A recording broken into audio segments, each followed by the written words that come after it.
I don't know if any of you guys get those Instagram reels of that girl who tries to gaslight you into believing you've entered a dimensional warp or anything. It's weird. What? It's usually like I'll be there. Asked me at Instagram. It's a whole thing. Like You're in a wild side of Instagram is what I'm hearing. My I think algorithm you need to like curate your is Instagram reels fucked. more. But I built that shit brick by Yeah, brick. like you had me at Orb and then you lost me at Instagram because I don't use Instagram. So I was like, what is going on? Don't worry about it then. If you don't know, you don't know. But it's okay. It's weird as shit, and I do not wish it upon any of you. It's not weird, but like, it's still kind of weird. Yes, headcount. Cupid, add your new token for you. Samosa. Yay. I'm here. Samosa not muted. What? Damn. Meiying. Yellow? Laurel.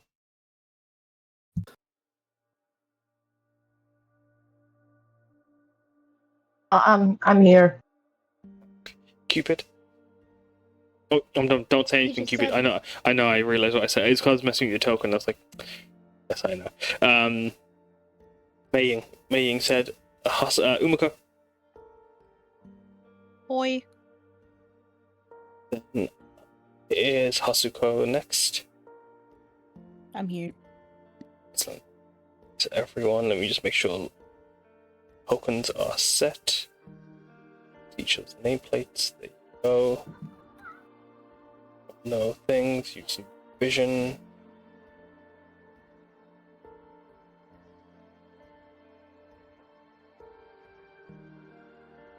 Vision.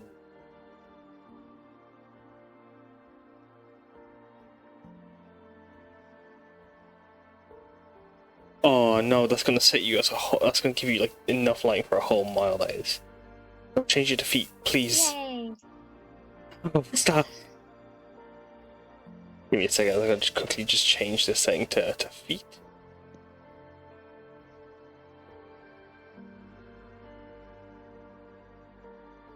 Because Roll20 gets like fucks about sometimes. Like it's like, oh, your dynamic lighting 60 miles long. Oh, your dark vision 60 miles long. Okay. And then Cupid gets 60-mile long dark vision on every map. Woohoo! However many feet, however many miles, or however many feet are in a mile, that's how far they see. But no, alright, let us begin as all aboard the... Oh, you had got off the train to stretch your legs in Azori City. Those of you that had, I believe everyone ended up waking up having done an omen. But before we wake you all up, I am going to instead take you to somewhere else as Laurel. You open your eyes as you stand on a rocky mountainside. Cobblestone guard keeps you from the edge of the mountain road as you look down to see the sea glimmering, reflecting the two moons and the stars as they shimmer above. As you look up or look onwards, seeing stone lanterns are set with a wide dialamp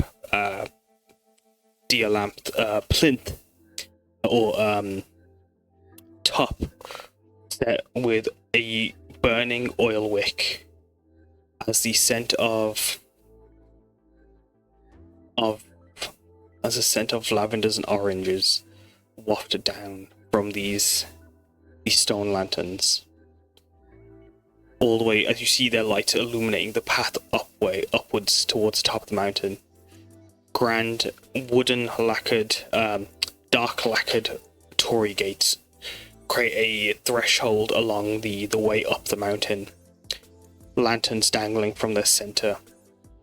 as they all mark Dumosuke's shrine up ahead, several miles onwards, each torii gate marking a mile as you make your way up the mountain. As the snow is soft, almost like little flecks of diamonds falling from the skies as they set into your silver and purple hair. Your eyes glimmering as you feel a slight warmth fill you as the cold breeze washes over you, or not washes over you, as the cold breeze tries to bite at you. You have no trouble in fighting the warmth as you wrapped yourself in several shawls, all of them different fabrics from the various places of Shirleo you've travelled, that you've collected over your adventures, fighting the warmth and keeping you safe. As a sound further on up ahead can be heard, distant and far away,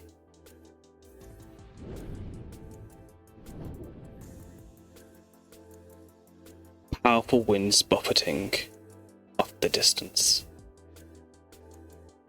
in repetitive motions. As Laurel, as you stand atop this mountain, what is going through your mind right now? How are you feeling as Dumosuke's shrine, where you're planning to head to find more about your family through the research you, Haruki, and the other that Tajima helped you with? What's on your mind? She doesn't even think it's real. Like, it doesn't feel. I think she's more like she thinks that she's dreaming. Like she had never seen any pictures of it, so right now she's just like trying to there's a word for it, but she's just surprised and in awe, really. Mm-hmm. As even just seeing the markers that lead up to the shrine, adorned in star motif, and bits of lichen and moss that cling even through the bits of the snow that have settled in places. As you are very aware you're in a dream, Laurel. And as you move towards that shrine, why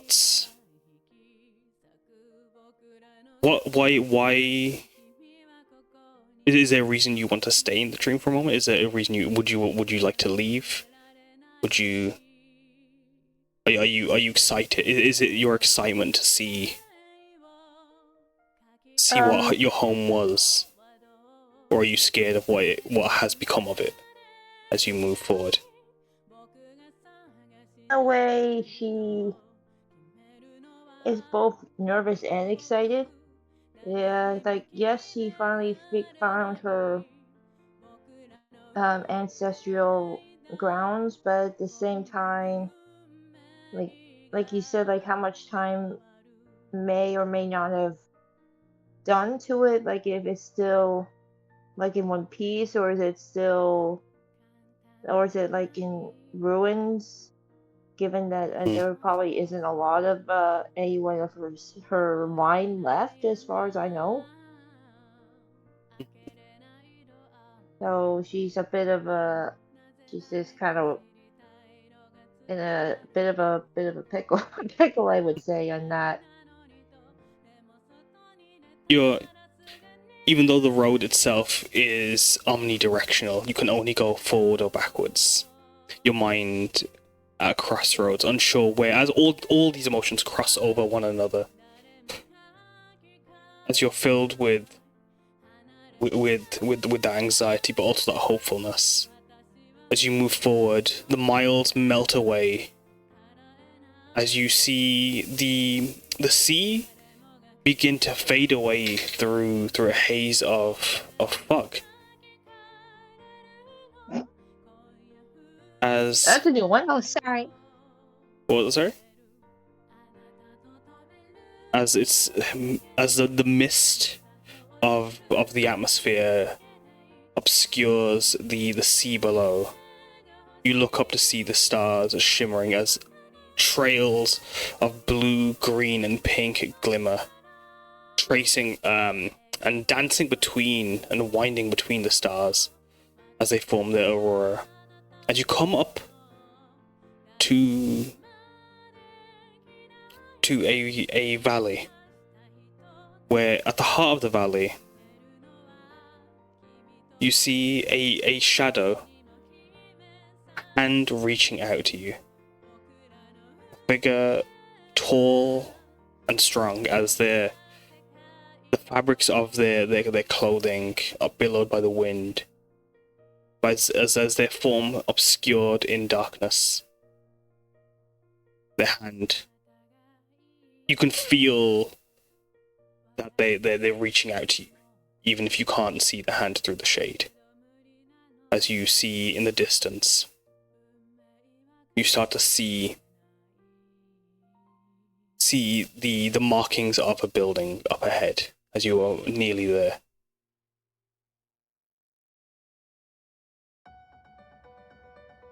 Do I recognize the figure at all, or is it too obscured?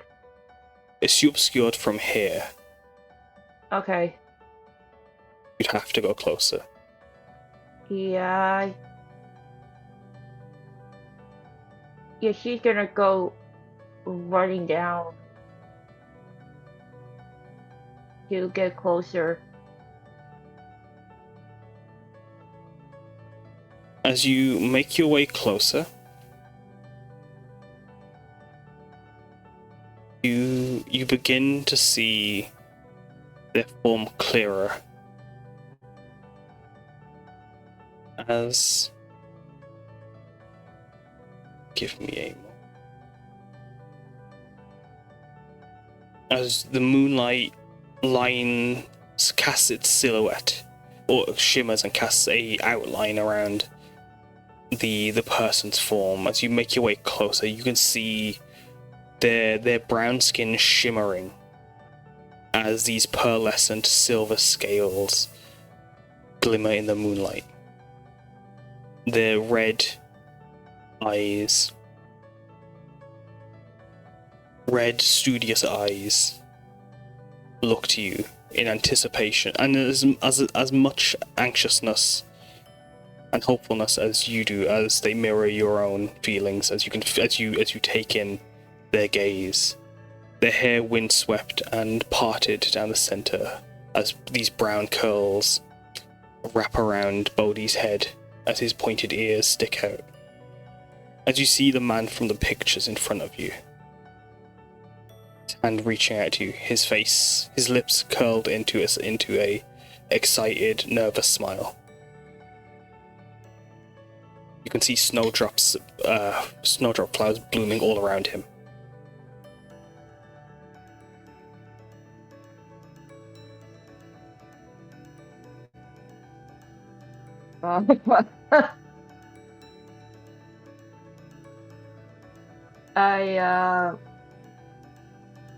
I'm gonna reach out and try to touch his hand as well. As your hand overlaps onto his, they are suddenly cold. As you look, yeah, as you feel their coldness. What is your immediate reaction and thoughts?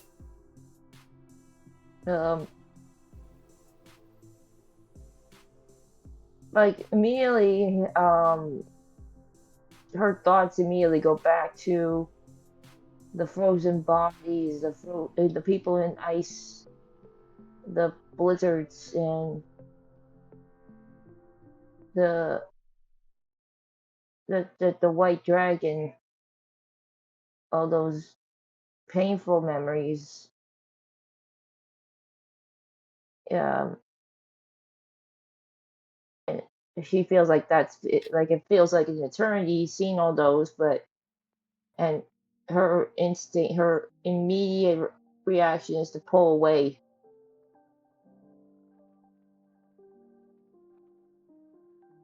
As you pull away, you hear that wind once again as a blizzard blows in. As you step back, you see what you were terrified of envisioning stands before you, as Bodhi's form is crystalline and frozen in place. His red eyes muted behind the ice that he's frozen in.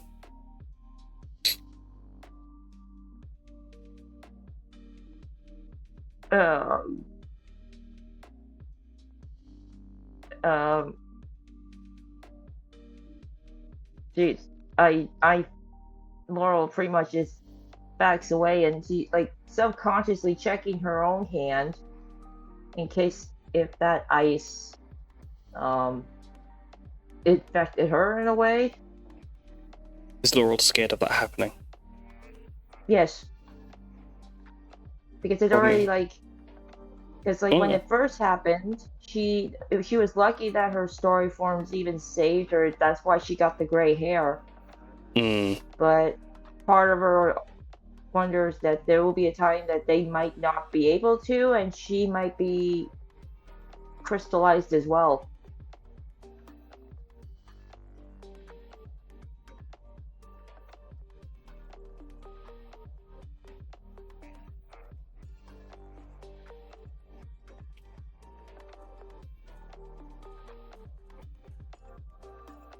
As I'm gonna ask you to roll me a con save, please, Laurel.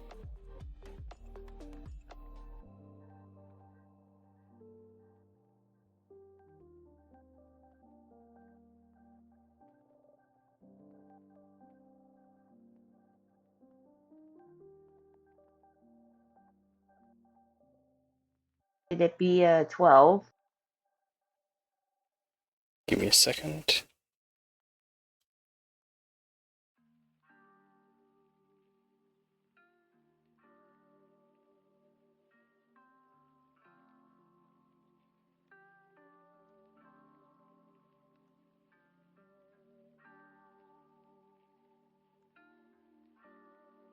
That's the snow picking up. That's monstrously wrong as a sound effect. Sorry, I'm gonna change it to that. As you hear the snowstorm. Yeah, it was hailing by accident. I mean, as the snowstorm is growing stronger and casting over Bodhi, you see a glimmer reflecting off of the ice as a silhouette of something grand flies over your head, casting its silhouette through the valley. As Laurel, you look down to your hand.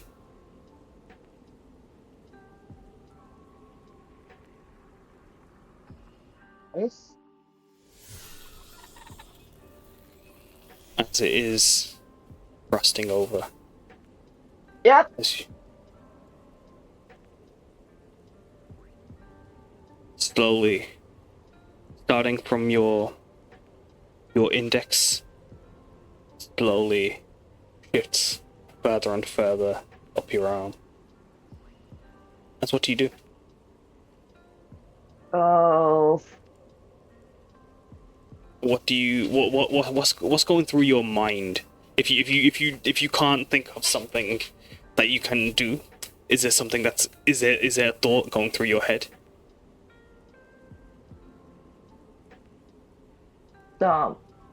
Like part of her well, first off, she is frightened because it's happening, but like the whole all that traveling, all of the stuff she did would be for nothing now. But she also thinks that the friends that she made would she hopes that they would continue to uh, like find the shrine, and her sister Revna would be the one to find it with them if she's in the city. Like she knows that she's not alone in it. Hmm.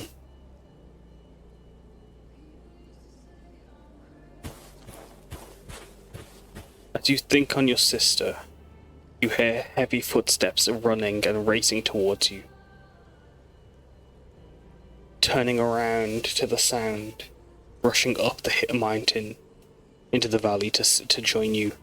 Their form shaded as well, as they run towards you. This feminine figure racing, their form glimmering in the moonlight as it's silhouetted by the starlight as well. As the moon casts their silhouette over her. Who do they see? Oh, that's absolutely Revna.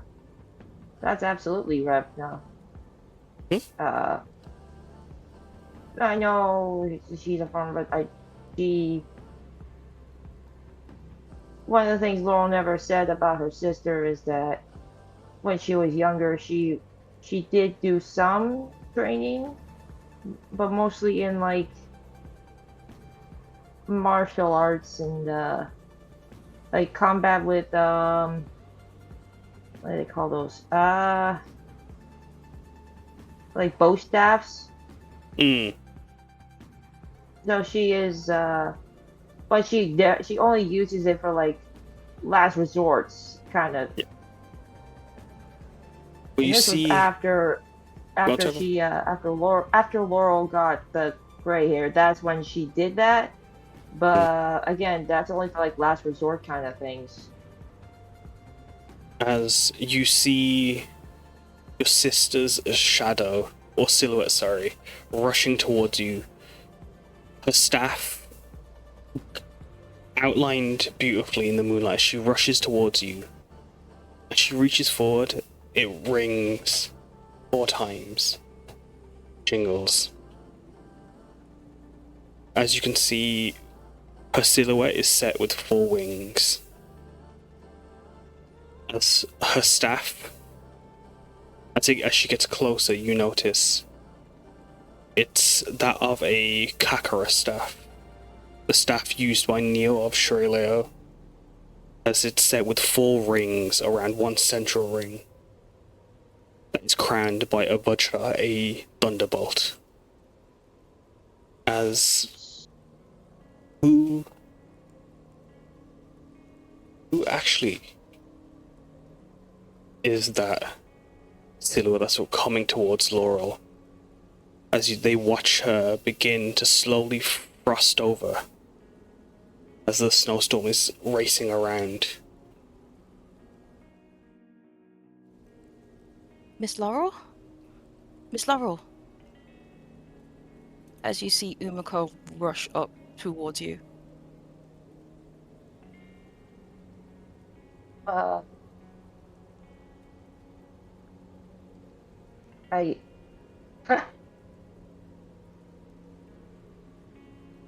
Do I see Umeko, or You see Umeko plain as day.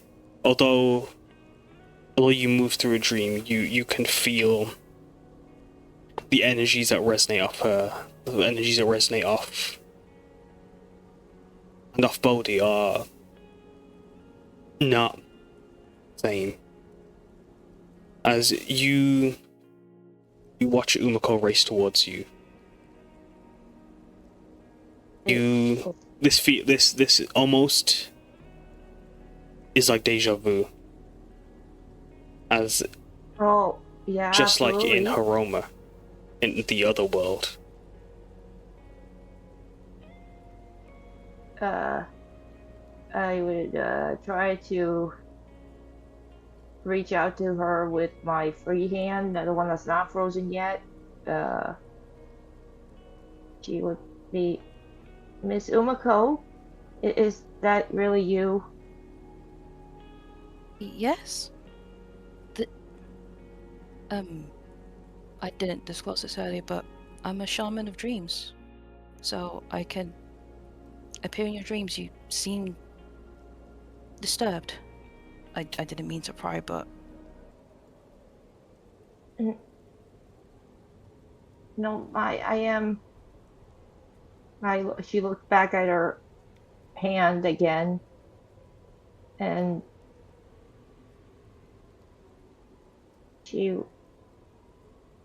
I'm just happy that someone is there. For if this is a dream, at least I can say what I need to say here, I guess. What makes you think that? I don't know. I feel if this is all a dream, it's really, really, it feels real enough for me. Well, the thing about dreams is that they're not real. And in one's dream, you can manifest whatever you want.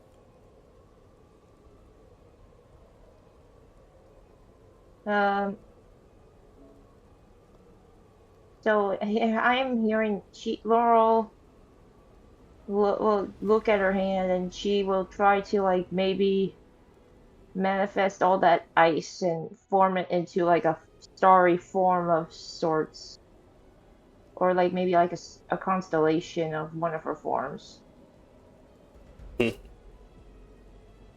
As you look to the ice in your free hand, as you look to Umeko, as she herself radiates like a star, whereas the ones you manifest are constellations, pieces and fragments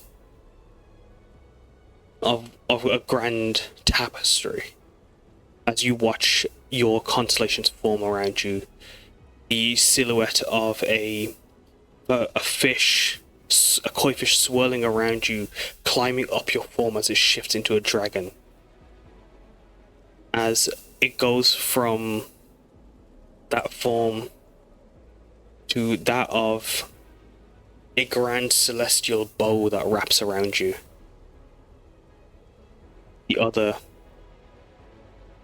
a grand, powerful tiger that, with its powerful arms, envelops you as it reaches for the stars. It shifts into that of a feminine figure, one mirroring your own. And she pours this vase over you. It takes on a line of stars that begin to orbit around Umeko. As you in this moment, you cling to Umeko for safety, or maybe you, with her reassurance, she guides you, and you latch to that hope that she is emanating. She takes this form, or her light takes on the form of that of a grand solar light, that of the sun. As your constellations orbit around her. So how would you describe your mental and your spiritual presence connecting with Umeko in this moment? Are you using her as an anchor point for your hope? Are you using her guidance to instill you with courage, or is she the only light in this nightmare around you, as the snowstorm is melted by the light of all of your stars, both you and Umeko. I think that for Laurel, Umeko is really. I think she is like an anchor point. Because first, well, she did help her in Euroma. So in a sense that she is there, Laurel feels more connected to Umeko spiritually, if that makes sense. Because of her forms and everything. Like, there's this. Yeah, like there's this connection that Umeko gives that Laurel kind of borrows and uses it, but in hopes that maybe in one way or another Laurel's giving back too, I guess. Umeko, you feel Laurel's spiritual energy cling to you. What do you feel, and do you feel that Laurel is also impacting you or imprinting on you in this moment? I think she is in such a way. Like, they've had every time they've been on like a quest or doing something together, they've had like quite meaningful and impactful moments, and I think they've kind of got closer in that particular way, and it feels kind of special because the way they both like manifest their magic is of a similar vein. So I think they've got that kind of connection between them. Right.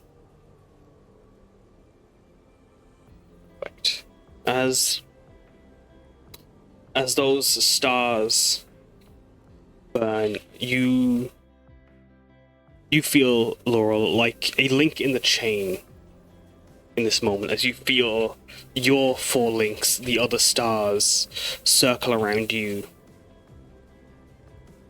ready to help you. Do you try to release Bodhi from his frozen cage? Yes. What Laurel would do, like, she would focus all of her powers into her palm, and she would like want to go do like slam her hand down on the ground to create like some sort of like warmth to like maybe melt the ice away. As you reach for the ground, sorry, your fingers point out as each finger creates a beam of light that trailed along the ground. As they each take on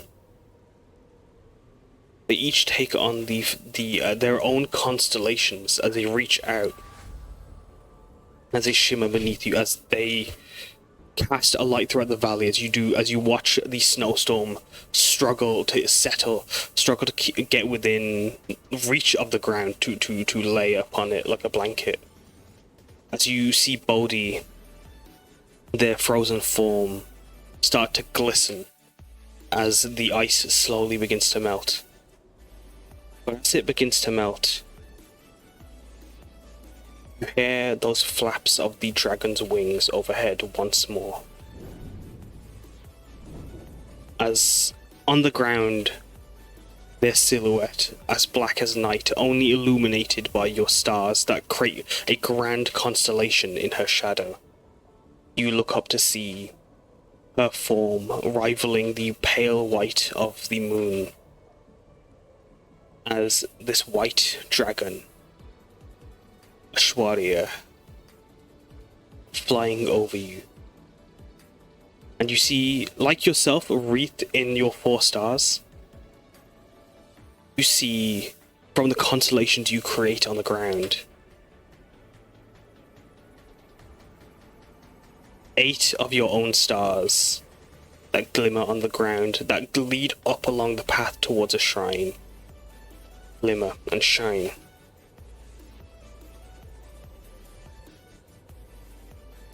But as they glimmer and glow and fill you with hope,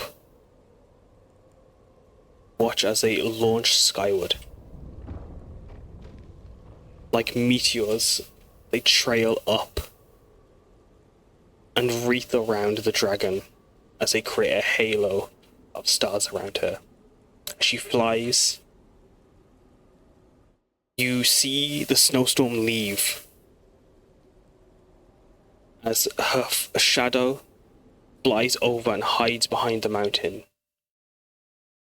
Building you see up ahead, that of your family's shrine. You see the sign Dumosuke Shrine written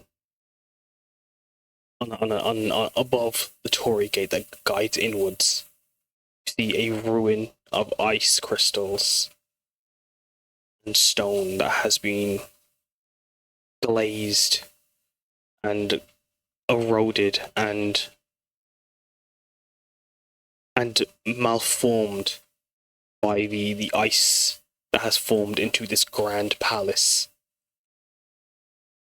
for the dragon that has that has tormented you in these past few dreams.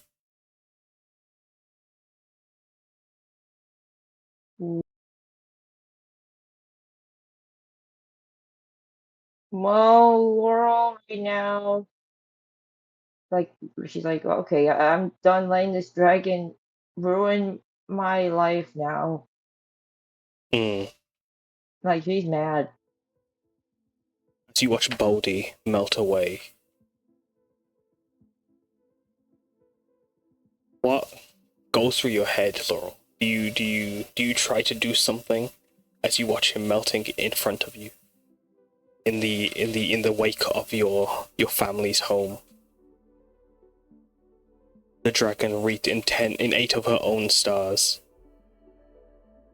Double the constellations that swirl around you.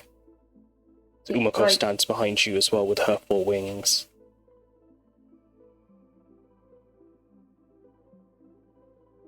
Like, part of her is,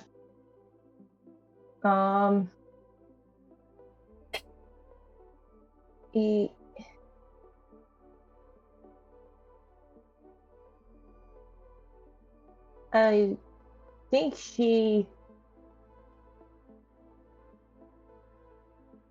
part of her wants to, but at the same time, she is a little bit more cautious now because, well, she knows it could.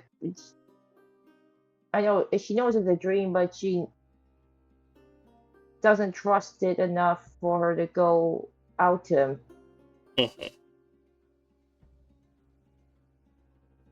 And what about you, Umeko? As you see all this happening before you, as I think she. Oh, oh, sorry. what's no, no, no, no. No, you finish. I have nothing to add. Oh. I think she just kind of stands back and just awaits for what Laurel wants to do next, not wanting to interfere. Just help.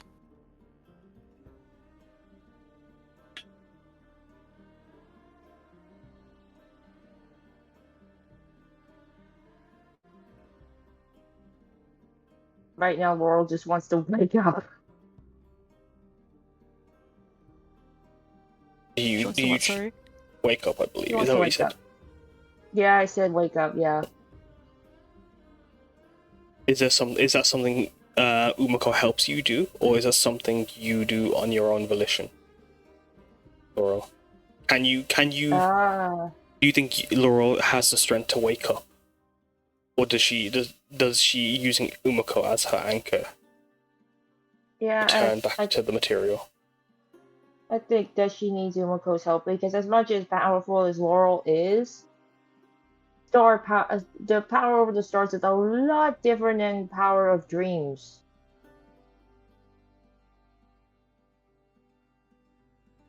But that is just because while she is mostly confident, Like this is something, oh, like as much as she wants, she is prepared that.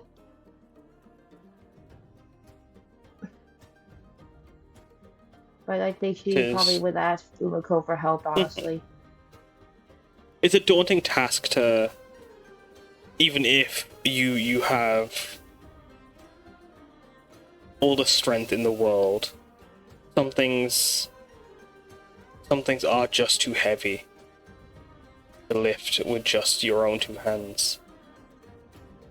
As Umeko? Yeah, exactly. sorry? No, I was just agreeing with you. No, you're good. As Umeko, how do you help wake Laurel up? How do you encourage her to wake up, or do you use your shamanic powers to help wake her up, or do you try through? Oh, sorry, I was gonna say something. Oh yeah, like was there something else on your mind? I think she'd probably just quickly check in with Laurel to make sure she's okay.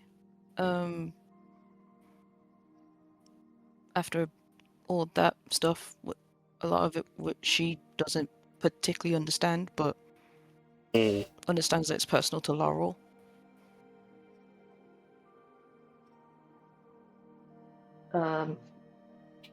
Well, when Umeko comes up to her, Laurel, she was in and go look at her.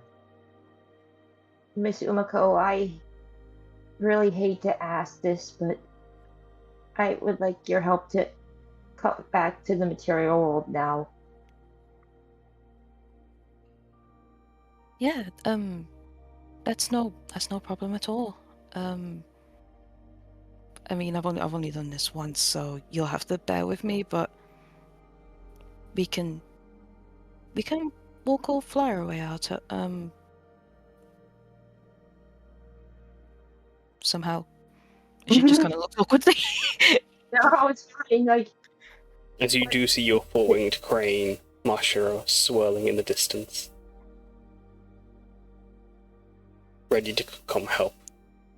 You needed someone to fly you out.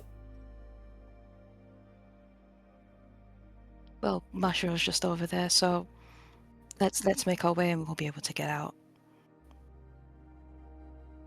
oh, of course, Miss Umeko, and Laura will follow her, and yeah.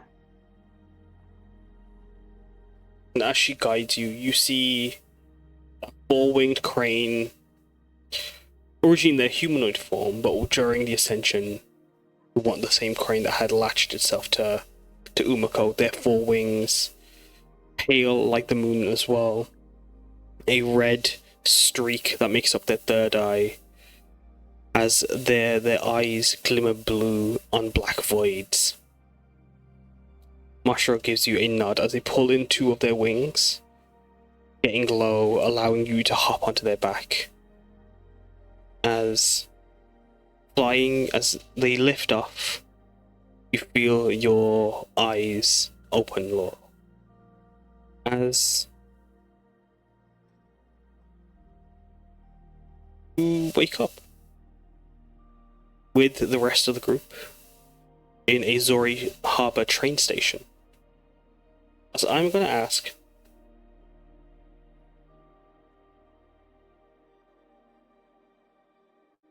as you, Laurel, think back on this dream over the course of the morning,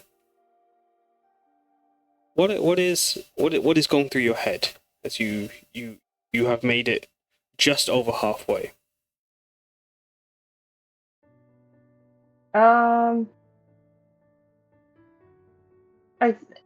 Laurel, when she looked back at the, yeah, like she had as a feeling like the dream. What it felt more real is that it like this is like this is a big thing, and I think the dreams for her are like she needs to be mentally prepared for it, even though it is just a day, but there's gonna be more to it.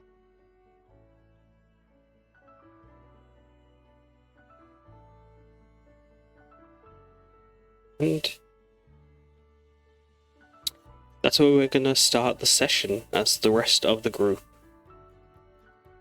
As you all, what was you guys planning to get for breakfast in Azori? Did you grab something from? Were you planning to grab something on the train at the dining carriage?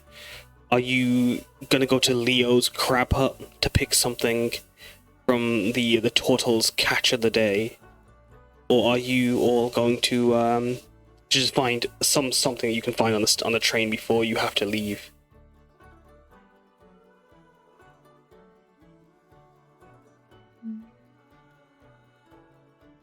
I believe I we like had all Like those. the crab hut. Oh Lord, Elvis spoke at once. You guys Sorry, go first. You say Meiying first, then Cupid, then Samosa. I mean, I can't remember the name of what they are because I am dumb and I cannot scroll back all of the way to whenever right. you posted. But I believe Haruki had bought. I can't yeah. remember what the kind of dumplings the night before before we got on the yeah. train. So Yeah, those are still Excellent. perfectly good.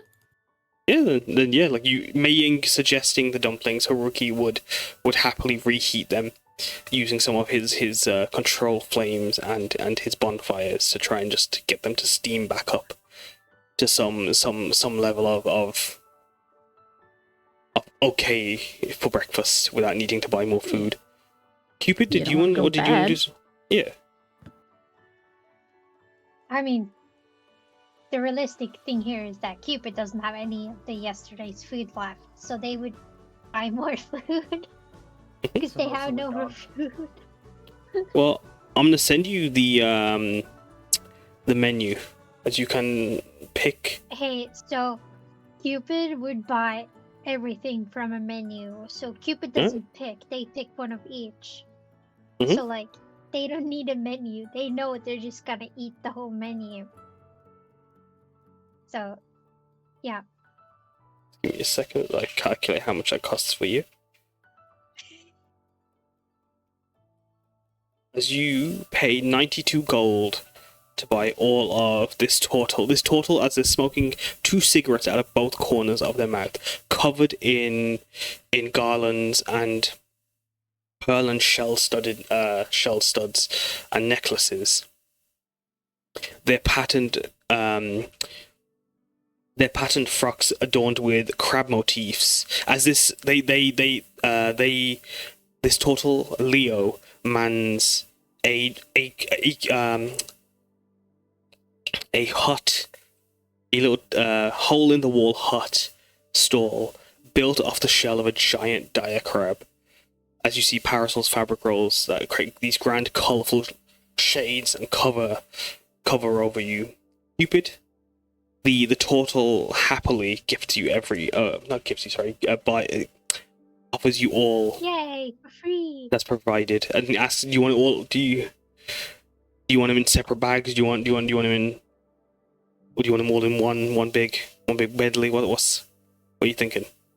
Cypress bags. As he hands you a bunch of bags, you'd roll me sleight of hand as you have to try and carry them all.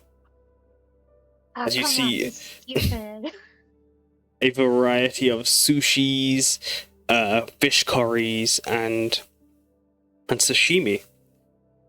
As they offer these or as they hand you the various filled boxes.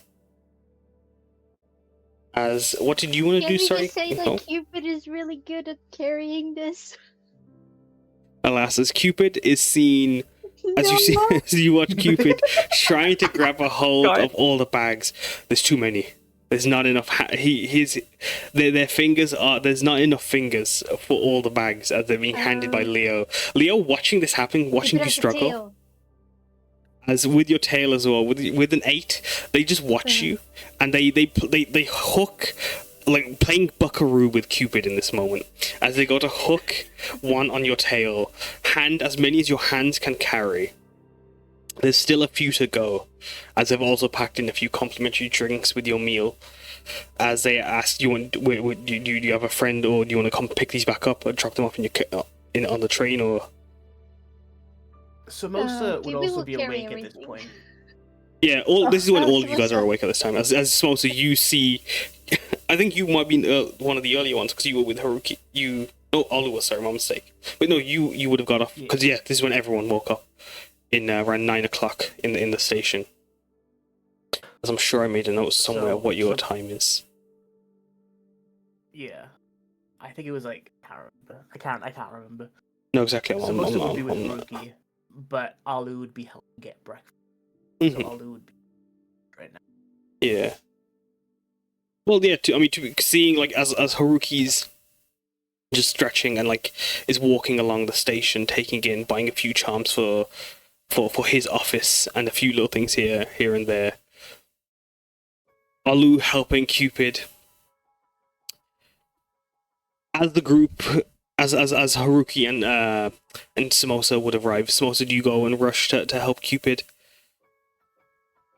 or do you allow the purple-haired lord to step forward first and go and offer Cupid some aid? As Cupid, you're standing on the shell, trying to balance it all, as it's not a very uneven terrain. Cupid's so strong. Cupid is. Cupid's holding tight before aid arrives. Look, they give me complimentary drinks. You didn't account for the complimentary drinks. That was your downfall. No, exactly. As the turtle just waves over. Samosa, did you go over? Run over. Or is it just Alu? As Alu goes over, Haruki offering, would you like me to take a bag as well? To you, Cupid, as they climb onto the hut with Alu having taken the extra bags off the counter. Cupid will like direct their tail with the smallest bag on the tail. Haruki like just looks to Cupid, and then just unhooks it. Cupid doesn't see it, just keeps fucking. Oh, I'm gonna be fucking eating good. And he just pride thing. As Haruki's also carrying a few bags and like is like got like a giant plush on not a plush, sorry, he's got in one of his pockets is one of the Buff-Inn the Buff-Inn toys of the Buff Puffin. But as you'd all have to return to the train, did Umeko want to do anything on the anything else on the station? As the station had looked like a, what's it called? It was a forest. For being a small city, there's 6 platforms that are nestled into the hill. As the architecture decorated with shells as they glimmer and catch and reflect the sunlight off of them onto you all, as you take the smell of the coast is very heavy, especially with the fishy smell coming from Cupid's bag from the freshly caught fish. As Cupid, Leo's crab hut had caught all of these fish fresh at the beginning of the day. They are made perfectly and to the order for you. As Umeko, you'd see Cupid with Haruki, Alu, and Samosa and M-Wag making their way back to the train. Commuters moving back, most of them rushing to work as they'd be heading to Isoto or even further. As some were dressed in suits and very very formal traditional wear, while a lot of other folks are very casual or very dressed up to the nines to make their way to the city with no feeling. I think she'll probably grab a couple of meals. Probably definitely at least one for Hasuko because she's been sewing up all night. But probably just a couple for the road for everyone else. Mashiro fighting, but doing his best to restrain himself in your third eye. What does Umeko get?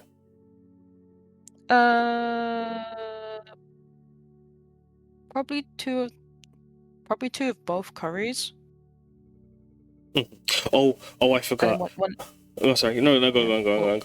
Both the leaf fish and getting the leaf fish and the butter rooster fish curries. Yeah, 2 of both. Yeah. Anything else? Or are you waiting for me to say something? No, this is unrelated. This is unrelated. Oh, no, I think that's it. Yeah. I actually would have known Haruki, having bought the more grabber toys. One being dragon-headed, one being a Naganosaur, which is draconic in their form. Has these more like grabby toys, and is using one to hold the tiny bag he has. The other had the dragon one he had gifted to Cupid earlier. I forgot that we did that at the end of the last session.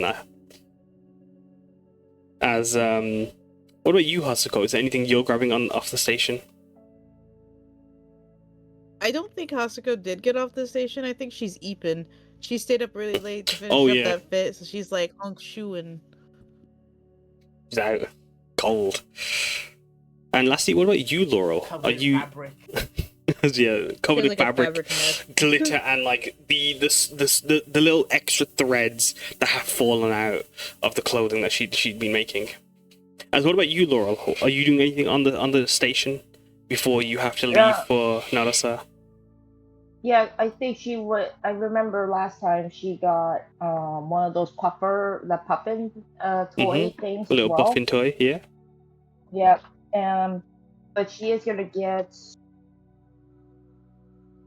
the rooster fish curry as well. Mm.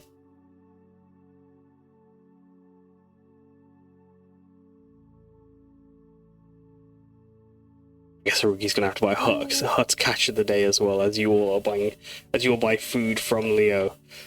But as you're all ordering food, by the time Cupid's order finishes, you hear the train whistle make a mechanical whistling noise as it calls for all to hop aboard before they leave the station.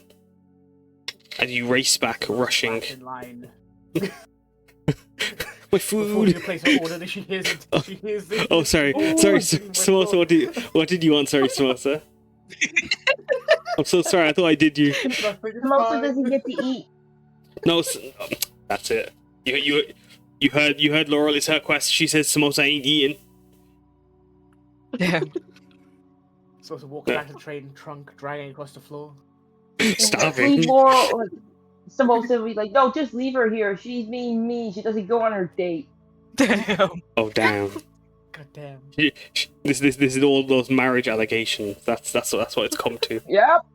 Insinuations. Sorry, marriage insinuations. It's come to She this. doesn't need food as long as she has that. She ain't getting married. She can stay here. Damn. Damn, that's right. But no, Samosa, what did you pick? Did you pick anything off of Leo's hut? I didn't say anything vegetarian, so I don't think so. If do you want to ask for something vegetarian? I know it's silly to ask, a fishing hut. You wouldn't happen to have anything vegetarian, would you?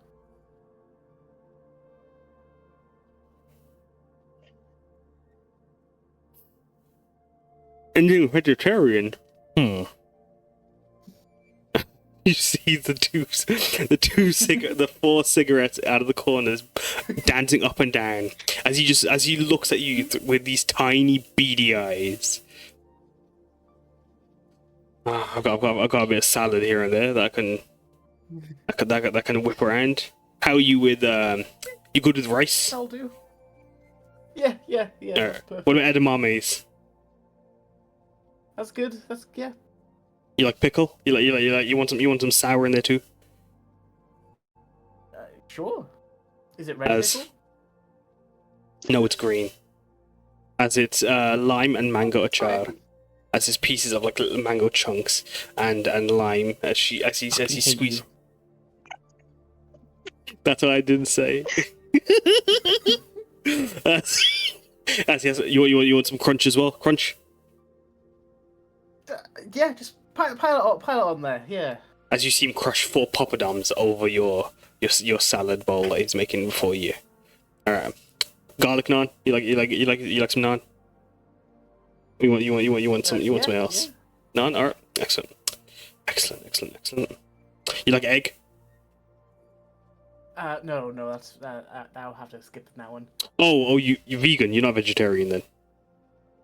No, I am vegetarian. It's just if I can avoid eating any animal products, I would like that.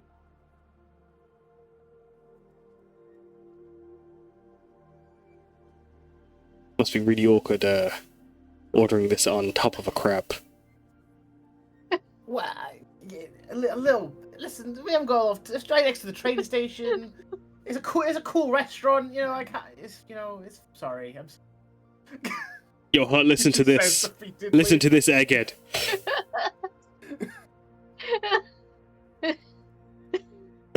As the rest of the group are like just hearing this in the distance, as the crab just starts jostling a bit, as you watch the pincers clacking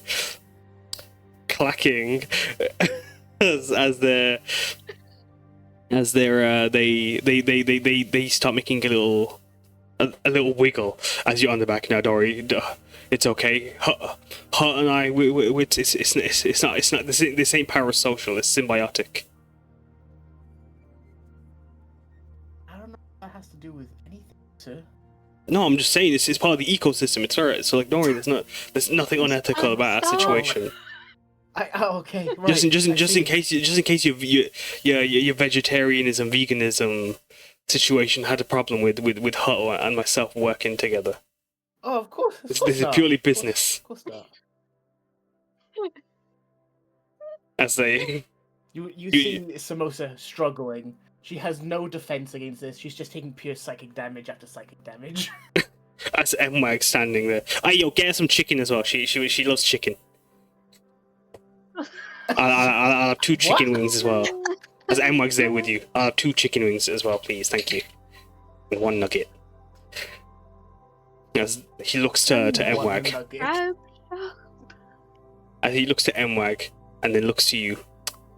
I'm gonna just pretend that he's not trying to ruin your order for you. As he looks at Samosa, alright, do you want seagrass, any kelp or anything like that? Any nori? You want some sea moss? I think I'm fine. You sure it's good for you? I think that's okay. Yeah, no, it's okay. I'll just take what you've already put there. How much will that be? Well,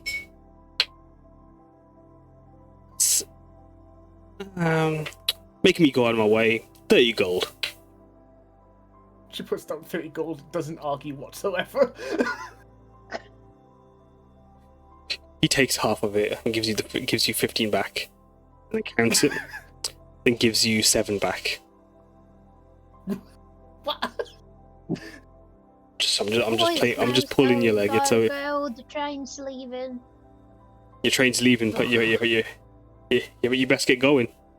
As he quickly sprinkles some sea vegetables on, and then starts packing it up and hands it to you. Hop. I think she needs a hand. As the crab picks itself up and starts walking, and as the rest of the group, you guys are having to walk towards the train. This crab climbs over you and is moving towards the train and gets on top of the train. Samosa, you watch his pincer go to pinch at you. Do you let it? I don't resist. You will watch completely and utterly defeated. You watch Samosa get picked up like a Dies of cringe by a giant crab as Mike leaping up grabs a hold of Samosa's leg and is like placed inside the train as the crab salutes the rest of you as you leave, and Leo just gives you all a wave as he quickly throws a few of his brochures and his menu pamphlets out. Give me a call and I can visit. I'm traveling, so if you let me know you want Leo's hut, just give me a message. Yes, sir. Yes, sir. That was a nice man. Samosa says nothing. I haven't As a had rookie. fresh fish food in ages. Rookie fishing emerald off your leg, Samosa. It just gives you a nut. Inhales the food. Samosa says nothing. You good there, Samosa? I'm not gonna eat that. I'm fine. That's how most names. Samosa got me some chicken wings and a single nugget. Oh, what? The hot chicken? down. They asked nicely. You look in the box. Or There is next none. Anything for the sheriff. While you guys are leaving the station, all of you sitting in your private booth on those plush, warmed seatings made of old sari fabrics. Sorry, Hasuko, did you go? Oh, you were asleep. Sorry, Hasuko, would you stay in your room or while the rest are having breakfast? As it be still just like. Yeah, she's sleeping hardcore. She sleeps in very late, unless somebody comes up and wakes her up. Is she sleeping in her room or in the cart, in like the sitting area? Your room. Okay. Still covered in fabric. as you make blanket. There's just layers of fabric. Yeah. Cupid shakes her awake with their tail. It's like, "Oi, wake up! I got get rid some of omelet this. slices. Tamako, Cupid, how fast is Cupid? very fast. Hold on. So fast. The fastest. Fastest. What's your AC? Oh, God.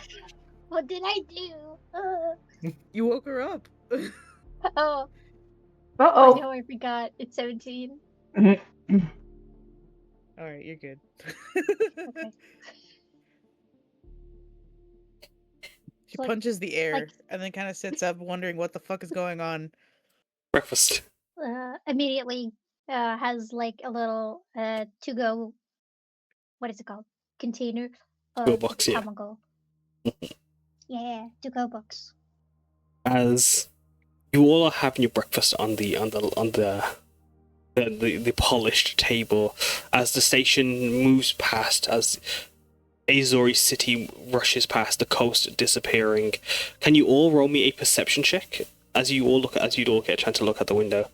As Mwag, looking at Samosa's food, just stares at it as he sits before it, as everyone's eating. He didn't actually give me any No. chicken, did he? Alright, all finished. What? As Mwag rubs his belly. As Haruki just gives you a nod. Confused. But you full up, buddy. Yes, boss. Some good nuggets. As he gives a nod to Samosa. Thanks, Samosa. You're welcome. It's gonna carry me to the next She station. smiles. As you hear clank clank as he pats his belly. As he turns to Hasuko and Umeko, you guys would you like a bite of my nugget? As he gestures to Samosa's food. A medley of sea vegetables, edamame, and pickled mango chunks. No, Umeko's got a curry for me and Ajthar, and I think I'm good. Nice. Also good, I have a curry. Mashro talking to Ujdar. You know, I could go for that nugget right now. As Mwag just gives a little tip of his cowboy hat. Yo, boss. As Haruki says, "Don't worry, I've got my own nuggets here."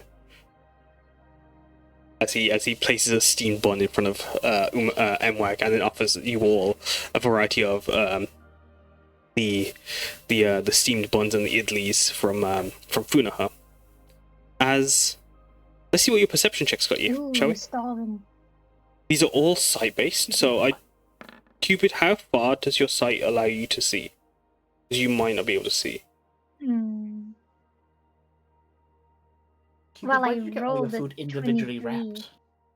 It might sadly be devoid, though, depending on the... Give me a second.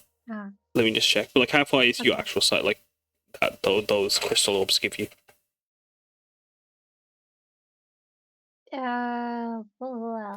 Check.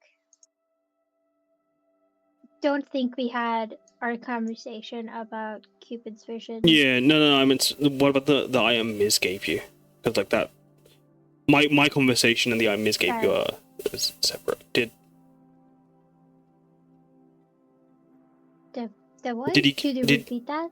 Did Miz give you and tell you how far those crystal eyesight things that he gave you? Chris, I don't recall Ms. giving me crystal eyesight. Interesting. I'm unsure what you're referring to. Yeah. No, this is what like was because like you told me ages ago. This. Then yeah, no, we'll try it for later, alright. Then sadly you won't really get to see much. You'll have this one. Let's hold on to this for me, Cupid. Okay. So I said, what am I holding on to? Give me minutes. I'm gonna send you all something as well.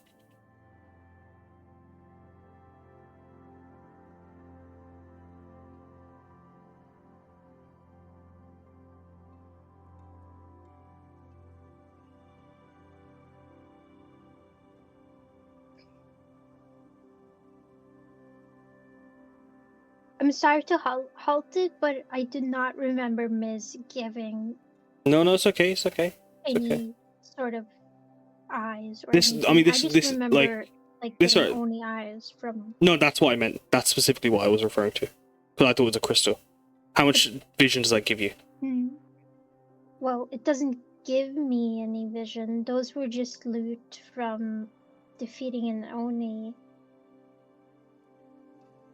I do not believe they allow. No, that's okay. That's okay. That's no. It's okay. It's okay. I'm sorry. No. It's not. This isn't your fault. Don't worry about this. This is nothing. Kill him, Kaz. Get him.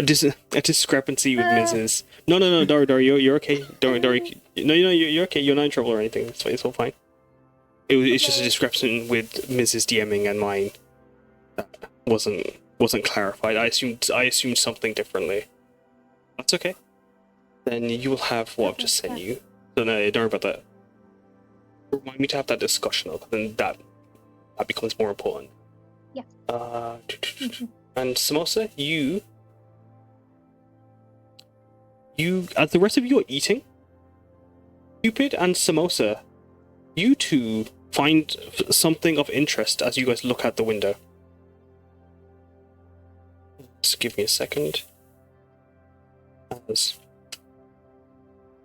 Starting with Cupid, as like the train has leaving Azori, as you guys are moving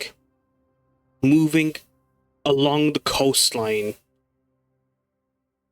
you, Cupid, you holding onto the railing, you'd be provided a magicked audio description that you'd be able to either read or hear through a magic message into your head that describes a very vivid visual scene of what is it that you saw on the coast as the train is moving along.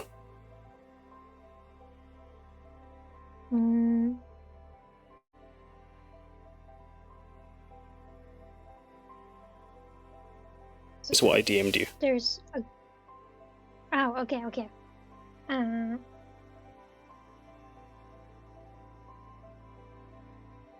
Guys, look outside. There's a group of people. Oh, they're drinking up something shiny. It's a dragon. Oh, it's shaped like a dragon.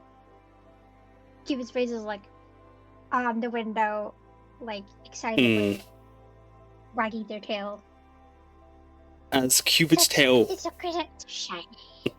As Cupid's tail wags excitedly, you will see a group of excavators, a group of fossil hunters, dressed in all sorts dressed in workers' kimonos, strapped up by bandoliers and other all sorts of belts and tools, as they are you carrying a variety of Shiseki stones and tools with them. As with those Shiseki stones, you can see some of them using Gust and other magic spells to clear some of the sand, while the others are digging away and brushing this giant dragon skull on the coast. As you guys move along Shreleo's Jurassic coast, as does anyone, as Cupid calls out the or Draconic coast, if you will, as Cupid calls out the dragon skull, as you guys are all eating, does it strike a conversation between you guys, or is the excitement keep you in awe and silence and full of intrigue? As Enwag has pressed his head against the window, he's looking outside the carriage window into the corridor. Cupid, what is your obsession with dragons? What isn't my obsessions with dragons? As him and They're awesome, Haruki. they're powerful. They destroy everything in their path. They can be super, extremely Scorlor-like. What isn't to be obsessed about? I guess that's fair. They As have Cupid- not taken their eyes away from looking at the skull as the group is digging it up, and they're like sadly looking at it as the train is going away. They're like, "Ow!" But you don't have like any connection with them or anything? Sure. Well,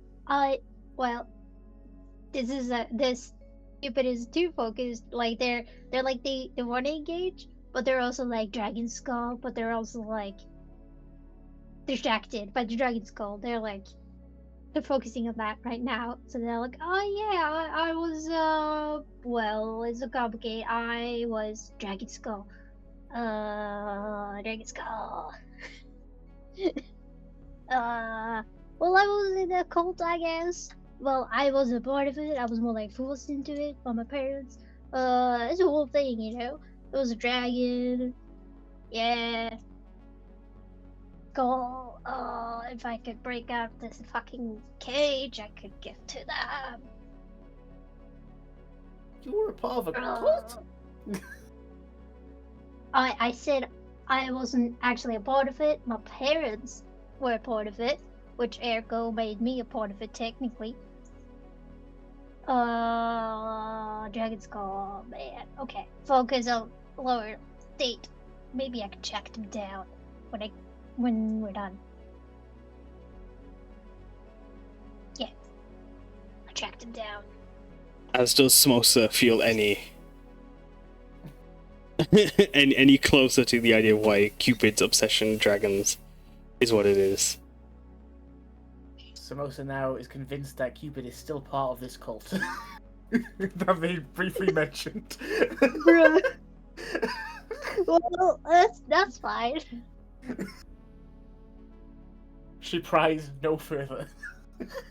Cupid goes back to eating the rest of their food. Did anyone else bring up dragons as a conversation? Or the treasure, or the excavators, sorry, not the treasure hunters. Or I asked Samosa.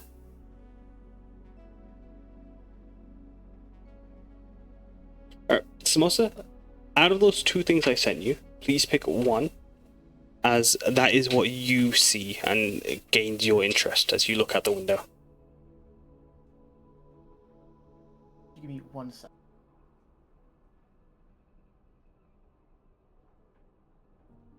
Yeah, she's definitely like focused on the giant mecha she sees. As she kind of points her trunk as she looks at it. Brings back memories. She points towards this colossal mecha that's like hunched over these train carts. Oh, hi! I remember one of those. As you all see, as Cupid, you you've been described the scene by the rails. You all look out the window, and wrapped around the train, essentially, is this giant mecha of stone, metal, and wood, covered in moss and lichen, and twisted by overgrowth from time, as the winds as you watch the winds rattle pieces of its chassis, as its features have collapsed, and its form, the jewelry it once wore, long lost.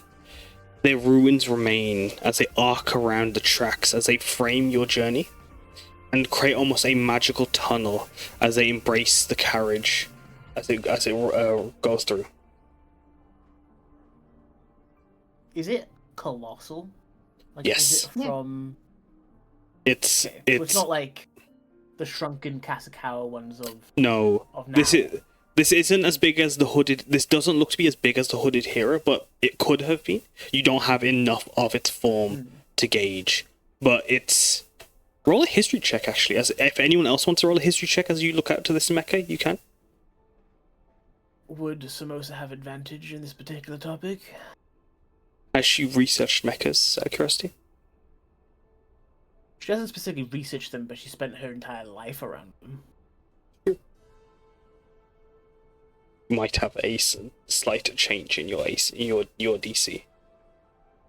DC, okay. Off advantage then.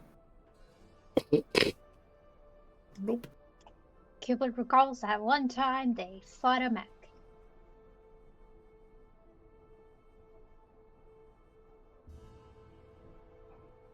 That's it.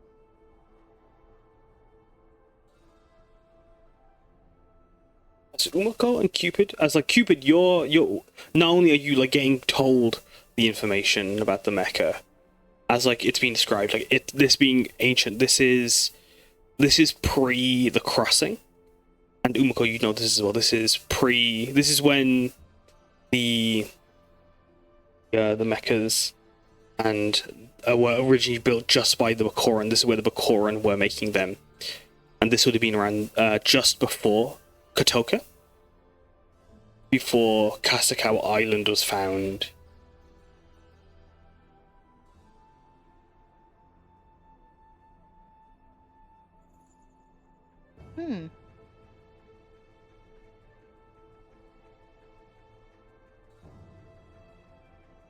As Laurel, you see the group examining and looking at this mecha, this ruined mecha that creates its form as it wraps around in the open air.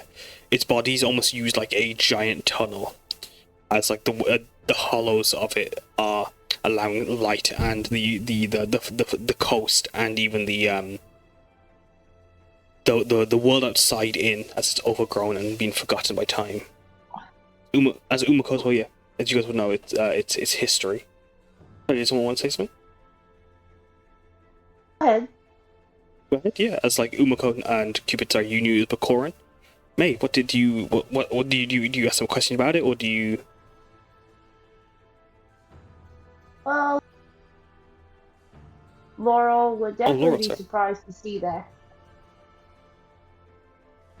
She would be surprised to see it, that's for sure. But I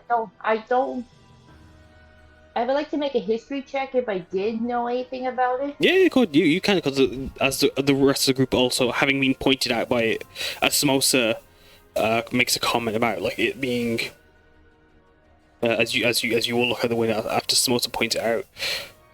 With the 14th adder, you wouldn't know much about it, but Yeah. Umeko, Cupid, do either of you share the history of the giant mech that had fallen I think she long would, ago? She probably just say about how it's Bakoran, because mechs are like not really like her kind of thing that she reads about, so it'd be kind of limited in what she could share. Yeah. Samosa would nod.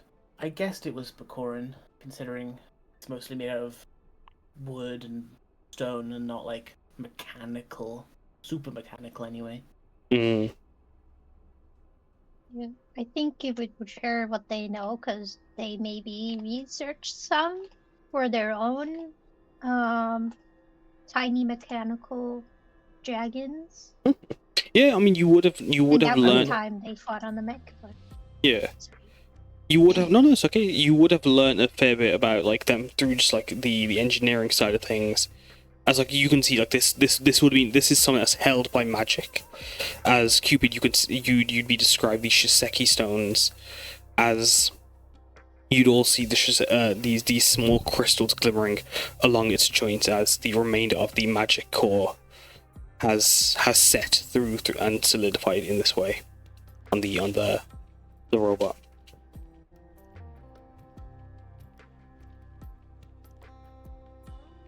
Like, I guessed it wasn't as old as the Hooded Hero, considering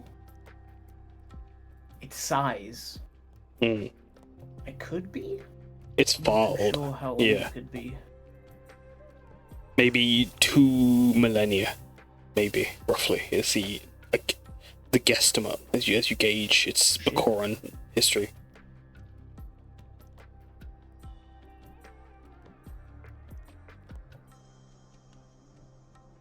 I just know it wasn't built to fight dragons. Clearly.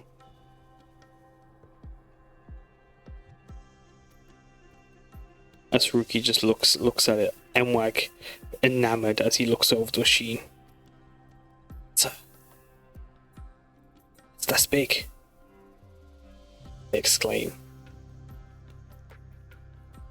Does anyone else say anything before you eventually arrive at Narasa?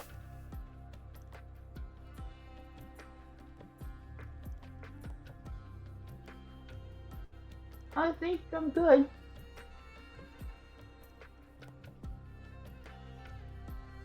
Just give me a second. As The mechs walk and the earth shake. As like we come out of the tunnel. as that would have been 4.5 hours, so you'd have reached there by 9, 10, 11, 12, 13. By 1 o'clock, so you've had 3 days and 13 hours so far. Usually by 1:30.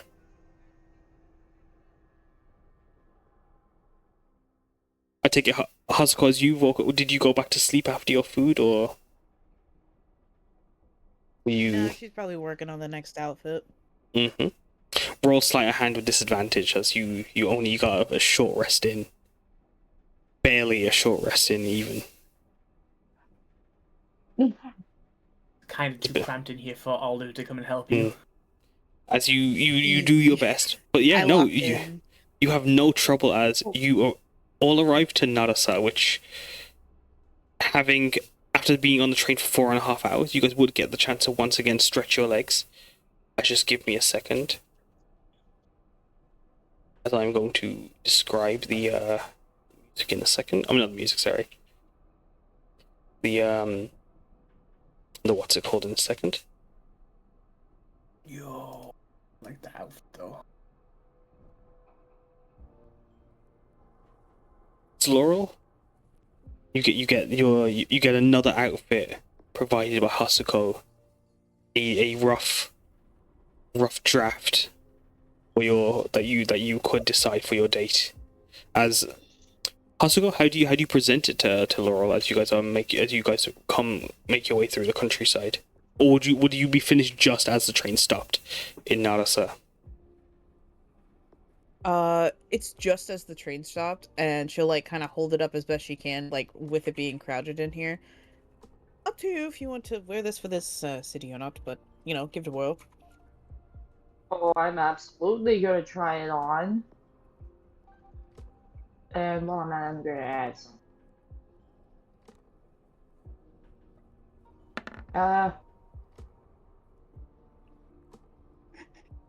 It reminds me of a certain reminds me of this. A certain Disney princess. Yeah. Bidney. Disney. Bidney princess. From the stories. Yes. Venerian Knights. Oh my gosh, that's like Laurel will be like, "Oh my gosh, it's one of my favorite Disney princess dramas."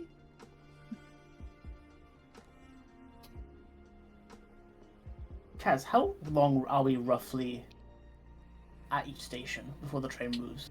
It depends. Each tile is 1.5 tiles and 1.5 hours, so 1.5 hours per tile. So from Azori to Naruto, that was 4.5 hours. But to How does Isotope, the train stop? 30 minutes or an hour in a big city. You were an hour in Azori. Naruto would stop for 30 minutes. Half an hour.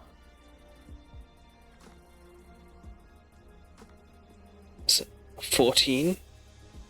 Oh, sorry, that would be changed to 15 then, because you would spend an hour in Azori.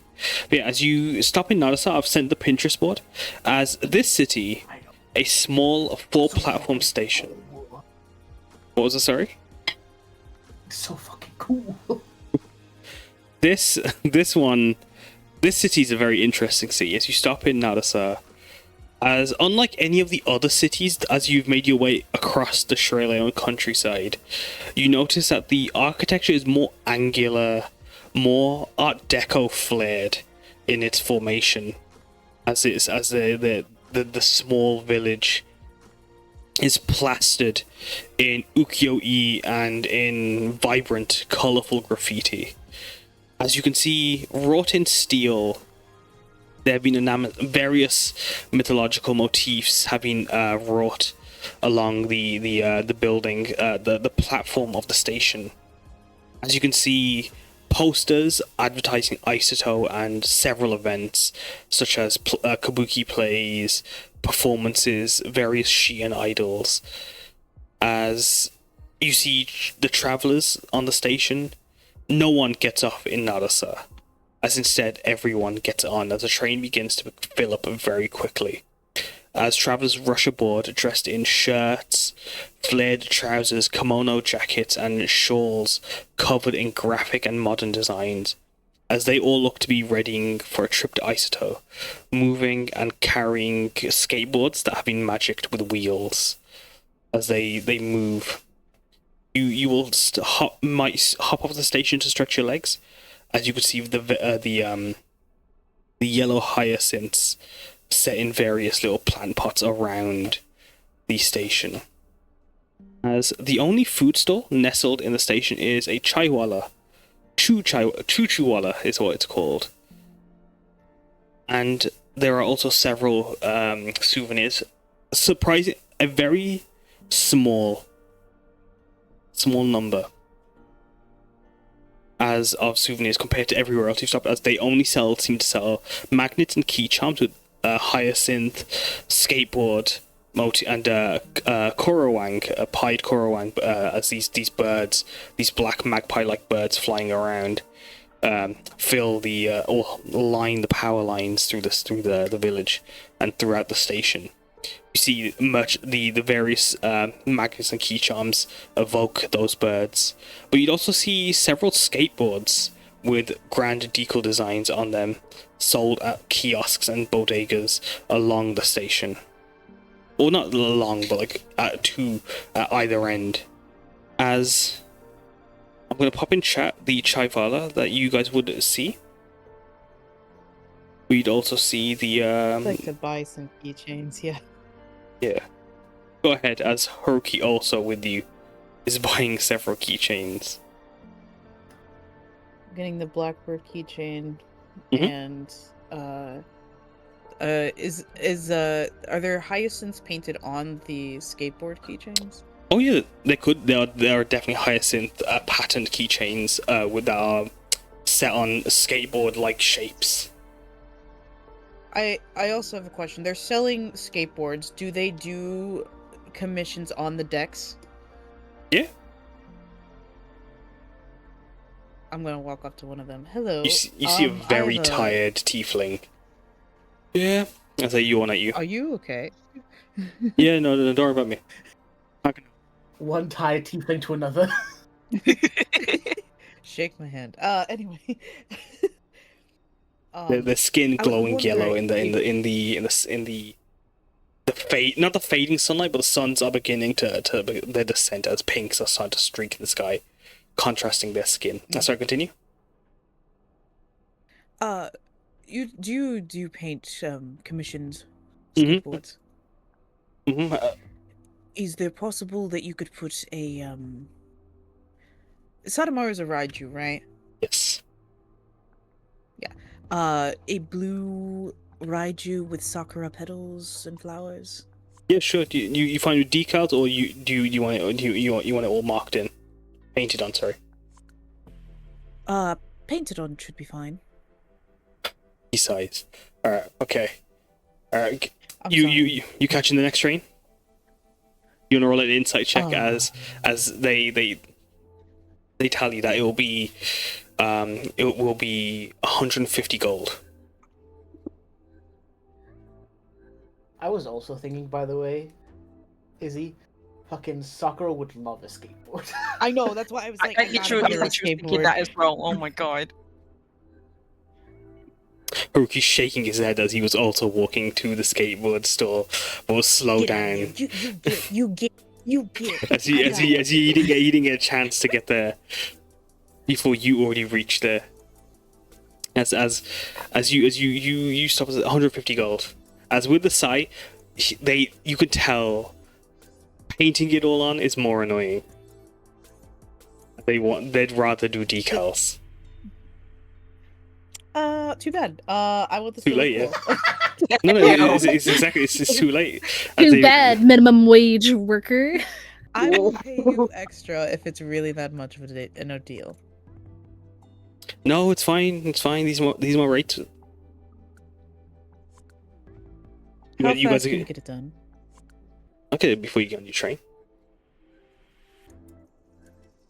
Can I insight that? Go ahead, yeah. As you see them look at you with very tired, heavy eyes. Wait, luck point. Go ahead. No. I have a luck point. I'm using that shit. Mhm. I'm not. Wait! Another luck point. Go ahead. That's like bullshit. Can we make it Third three? time, and I'm buying a lottery ticket. Oh my god. Okay. Oh my god. You should not buy a lottery ticket. It's the Yeah. opposite you It's should Izzy. do. Hey, no, it's Izzy stealing all the bad luck. That's why. It's Fair enough. bullshit, Mark.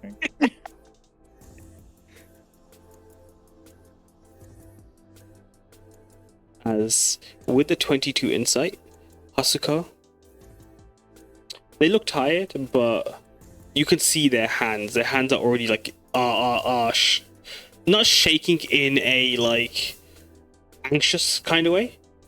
You watch as they're scribbling a design already on someone else's board, and Then, yeah. they're finishing it as you see them create this grand kamainu that's doing a sick kickflip atop of a skateboard on this skateboard. As they just hand it off to a person to the side who, oh man, thanks, this is so sick. As they put it on the ground and then start to go forward and doing a jump. They I land back will onto the give board. this man 200 gold then. Thanks. You sit down and I'll call you over. As he gestures over to the benches to his side, as he's already just going, as another person behind you has come in to get something designed, and you hear more heavy sighing and yawning. As it takes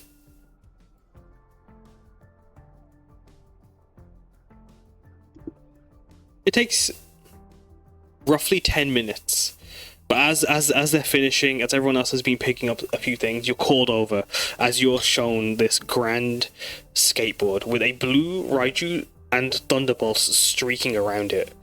As it's framed over the top left and the bottom right with a cherry blossom branches, and the petals finish the frame around the length as they wrap around this ferocious, powerful looking Raiju riding the lightning with its 6 legs. Well done. Yeah, I'm glad you like it. As he also has a card on top of the skateboard. I can do deliveries too. Just message me. I appreciate it. You see Hasuko walking around with a 6 skateboard. Dressed to the nines, but with a 6 skateboard. Haruki just glares at you as you walk past. Yo, boss! She just gives Boss! him a shit-eating smile. Boss, I need one. As Haruki looks over, looks to Give him his a tech watch, check. looks to the train as the train is about to leave in a minute. As Haruki hands him one of the skateboard keychains. Yo, look at this! As he shows the nearest person, who happened to be the nearest person to him, as he shows you his tiny skateboard key charm, which is as big as his hand. Oh no, it's as big as his eye. He shows it to Haruki. Oh god. He shows it to Laurel and Samosa. Hey yo, look at this! This is my skateboard. The boss got it for me. Nice. Custom made and Has he everything. got is it a keychain attached to it? It does have the keychain attached to it. I mean, that's pretty sick, I would say. Make sure you wear a helmet and knee pads before you ride that. He adjusts his helmet. Where I'm going, you don't need helmets or armbands or other sorts, Always need a other sorts of security. As Haruki's shaking his head, Protection is first and foremost. he looks up to you, Samosa. Then he looks to Haruki. On second thought, it's cool to be protected. He It's notes. absolutely cool to be protected. That's why you got built-in protection, Haruki notes to MWAG. As you see these salt steel walls glimmering over MWAG's chassis. I give Go on, sorry? I give MY Deathwood. Alright. Go kill him, champ. As Haruki puts MWAG down and then puts the skateboard on this tiny key charm on the ground. Alright, get ready. As he puts one leg onto the key charm and he starts wobbling. Whoa, whoa, whoa, whoa, relax. It's not moving. It's just MWAG. MWAG wobbling, seesaw back and forth. And then he goes and puts Little bitch. he goes and puts his other foot on it. Whoa! Oh, okay. Alright, we're going. As he just starts making motions as he's moving. His hands outstretched one way, the other. He can only look in one direction, so he's kind of looking like an N from your perspective. As you're looking down at him, he's just shaking in place. Whoa! Alright, do a kickflip. Haruki says. Alright, watch this. Okay. As he gets off the board for a minute, picks up the keychain, spins it around himself, and then he does a forward roll, puts the keychain down, and then stands back on it. Yeah, Oh my god. No way. perfect. As he What else turns can we do around but clap? and gives a thumbs up as he claps. As a few of the people that actually no one is waiting around, as everyone's already hopped aboard. It's just you guys on the platform right now. I'm very proud of you, MWAG. Where he's going Let's is go, Aroma. As that's a good one move. As Haruki leaving MWAG there, we'll give MWAG a nod. Alright, come on, let's hop on the train, shall we? As you will watch 4 lotus discuses appear on the key charm. As Haruki casts a wheel on it, and it starts guiding MWAG. Whoa! Whoa! Whoa! Whoa! Whoa! Hey yo, it's called super speed now. As it's moving 10 feet per 6 seconds. As it's moving very slowly forward. As you That's a all... lot for a tiny ass object, though. It is. Cast wheel on a snail, what the fuck happens? That you get a Disney movie I was gonna say you can't... called Turbo. It's in Shreleo, it's called Overdrive. But no, as it's moving forward, Haruki is eventually making it go faster as you guys make your way back onto the train and journey from Narasa to Isato. As would you guys like to make a perception check, or is if you guys do also want to have any interactions? Why is Laurel squinting at Haruki? Because she saw what he did with the skateboard. She's like, I saw what you did there. Sneaky. As Haruki's smiling and just gives a nod. He likes his wheels. He likes his wheels.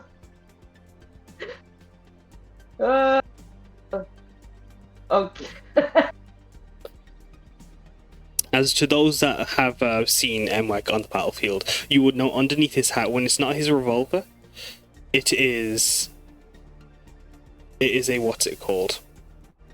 It is a wheel Shiseki, so that was the word I was looking for. As Mwag has his own that he uses when he can.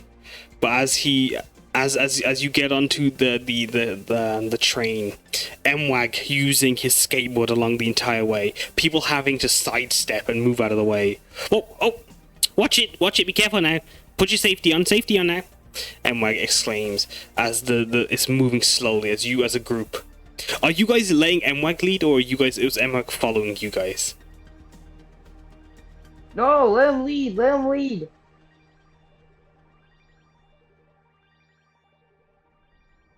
Yes, let him lead. I think Gonna it's funnier. Gonna have Alu be like in like, you know where your person's not meant to be, like on the train tracks. What's that again, Like sorry? Alu is between, you know where people are not meant to be, like on the train tracks. Yeah. Alu will be in between the train and the platform where there's a gap, Yeah. and he's gonna be there just in case something terrible happens to Mwag. God. Wow. What do you think I was gonna do? What do you think I was gonna? You think you're gonna lose him forever? Lose the littlest of guys? That's where Alu's gonna be for a second until As Mwag is home Alu clear. starts planking as he becomes a ramp. Yes. As Mwag goes up him. Whoa! I'm flying! As he chooses to not perceive Alu in this moment. As he starts just going forward. Whoa, and then he just does a circle around himself on the skateboard. At your 360. As on the train now. Would you guys like to make another perception check as you leave Narasa and make your way to Isato? Well, actually, would you guys... Actually, before I do that, would Umeko or Meiying, would you guys have done anything in Narasa Station? Would you guys have went to the Chaivala? Or would you guys have bought a souvenir or anything?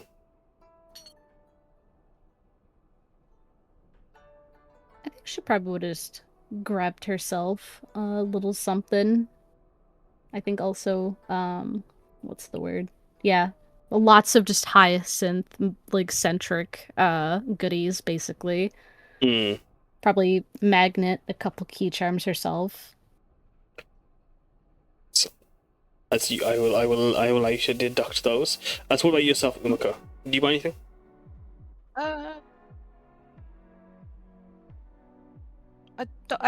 To be fair, I don't think she would have got off because I think she was still like half asleep when they got off at Izori, so she probably would have skipped this station and gone back to bed. That is fair, because as the rest of you would hear, a lot of the people that are leaving Narasa don't care for it. They just want to get to Isato as fast as they can, as they're hella excited to get rid of this town, or to leave this town and have a good few hours and just live the high life in the city. The best thing to do in Narsar is leave Narsar. It is That's crazy. as Umeko and Hasuko, I believe all of you guys have been to Isato at some point. You know Isato is a very grand, garish city, and it's got a very particular reputation. But like Narasa being what it is, you can see the city itself or the village itself idolizes, even in its energy, the city of Isoto. As you guys make your way, leaving the station. What about you, Samosa? Did you do anything on the station? I think she got a little bit of exercise in. Nothing too, since it was so empty and clear, and we were waiting for Hasuko's paint to be finished. I think Samosa just got a bit of exercise in to keep everything limber and not spend like 10 days traveling, not doing anything. 10 days? How many days is it? In 3 days. 3 days and 15 hours so far. How long is until the end point? Like how many days total is traveling? You guys will be... That'll be 3. That'll be 7.5.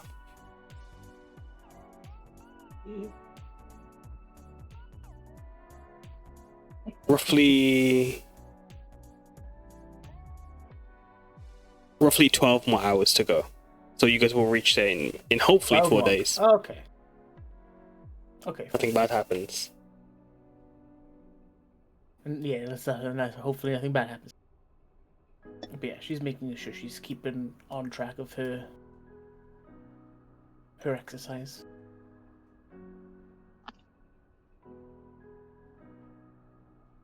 So Leanne, Hasuko, and Pia doesn't kick her ass. Spin kick, Samosa. Oh, guys. You okay? Yeah, I said, whoa, guys. Oh. She's just staring at Samosa like, oh. What about you, Cupid? Are you doing anything on the station? Oh, sorry. No, okay. Sorry, go ahead. No, that's right. Cupid, you doing anything on the station? Did you get some tea? Or did you get any charms or anything?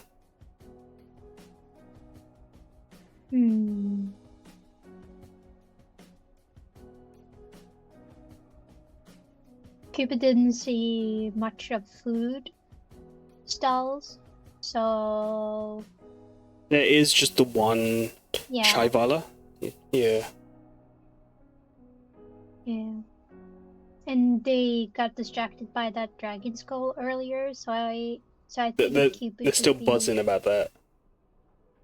Yeah, buzzing about that, writing down in their notebook about it, making a note that they need to track those people down at some point. Not for nefarious reasons or anything, just because they need to track them down. Yeah. Yeah, and then kind of remembering that they blurted out that they were in the call, and then they're like, no, we're not gonna unpack that right now. Yeah, they phrased it wrong, but like they grew up in the cult. They weren't in the cult, they grew up in one. It was different. Anyway, Cupid realized that they mentioned that, and they're like, we don't have time to unpack that. Goes back to their notes about dragons and dragon skulls.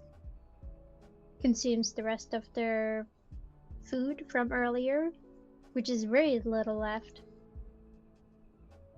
Yeah. As you Cupid speaks and essentially begins to ramble and waffle. Rookie just giving a look. Gives a look and also gives a side glance to you, Samosa.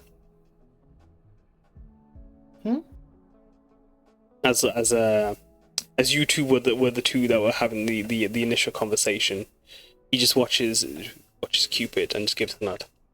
I'm sure we could look into those fossil hunters. I'm sure that there's loads of them in Narasa. Not Narasa, sorry. In Azori. What do you say, sorry? Yes. Rookie, do we have any dragon quests currently on the board back at Tajima? Ro, there's two. Ro. Rookie just looks to you like, I the top of my head as Brain Blast, as he lists off all the quests on the quest board right now. No, as well, there's that Naga in the tunnels that Sakura had found. There's some blue. Not blue, sorry. I'm gonna need to change that name. There's some Dragon Lord tomb that was uncovered that needs to be that they're hoping people can explore for Heido's museum. I mean, there's a treasure map as well, right? Looking up their notes. Yes, it is. There's a treasure map, and Cupid was tracking a dragon. There's a lot of dragon stuff. Cupid is immediately laser focused on when Haruki mentioned Dragon Lord. Just dragon it, really. Like the Lord part, they don't give a shit about. The dragon part, they're like, yes. Like dragons. You've been researching dragons as well, Cupid? I mean, it's about the only thing I've been researching, really. Have you seen my room? There's just a lot of dragon stuff in the room. I don't make it a personal task to visit everyone's room. Okay. I thought How are you in my room like half the time, Samosa? Well, you know, that's different. How We're Haruki learning how to listens. dance. You have a favorite. We don't That's have how it to is. learn to I'll dance see in it. my room. I need pointers sometimes, you know. Uh-huh. You know. Back to the dragons. What did Cupid say? Sorry, before Samosa changes the topic. Oh yeah, I didn't change no topics. Just I see you have a favorite. It's okay. You have a favorite. I see how it is. As Emwag looks to Samosa, Busy. is someone breaking and entering as he's wheeled over to you on the table with his skateboard key charm. No, of course not. Hmm. I would never break any of Tajiman's rules. Roll deception. That Raises eyebrows. Samosa would never break Tajiman's rules. Not knowingly. Not knowing me. That is true, to be fair. Let me see that. It's good as bad deception because she's being honest. I can add a d6 to that if you want. You wanna try and help Samosa? Also, yes. How do you try to help Samosa? All 6. Oh, exploding! Oh my god. Oh my god. I would just be right beside Samosa and just try to say to Emway, come on, Emway. Does Samosa look like the kind of person that would lie to you? Really? Smiles. Big smile. We both smile. Like we're like fucking. As Emwag watches. Yeah. Hmm. No, that's true. And you did buy me that chicken nugget. Yeah. Okay. Okay, yeah, I don't know. Samosa would. Yeah. Okay. I mean, Samosa, like. Yeah. I don't think you're breaking any rules there. As Emwag nods his head. As he just walks over to Haruki. Not breaking rules. They're all good. They would never break any Itachima's rules. As Haruki gives a smile and a nod, and then just looks to Samosa, and gives Samosa a nod. Well, anyway, Mhm. I need to make a request to get dragon teeth at some point. As many as I can get my hands on. I mean, I can see, but we can talk with the client and send you on off to get some dragon teeth. Hopefully. Worst case scenario, I could. Reward.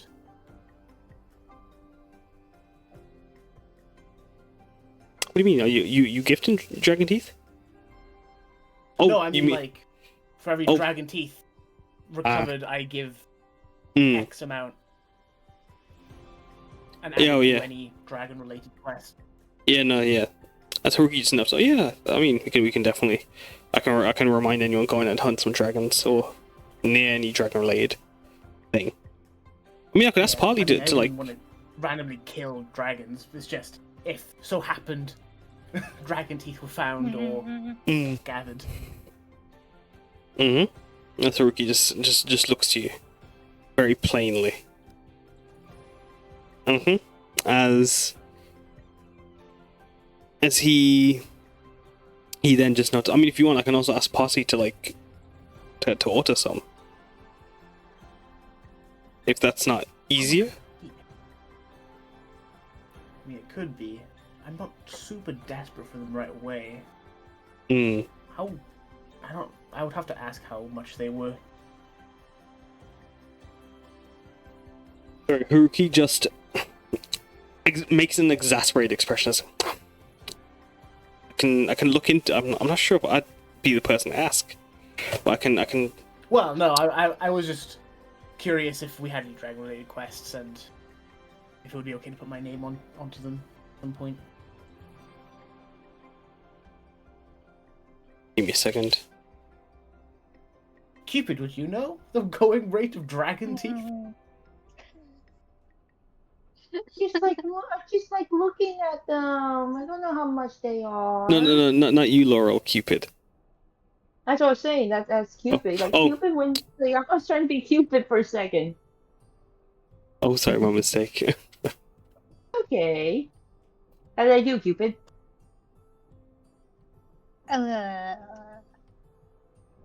Well, it depends on the dragon. Like, you need like young dragon teeth, old ancient dragon teeth, Wonder blue if that dragon would make teeth, red dragon teeth, copper dragon teeth. They're all different. the type of Okay. dragon shouldn't matter. I wonder if the age would matter. She Samosa grubs her chin. I mean, Kaz, as could far I as make I a remember. Sorry. Kaz, could I make a check to see if the age of the dragon would matter? Oh, roll medicine. Or even Arcana. 21.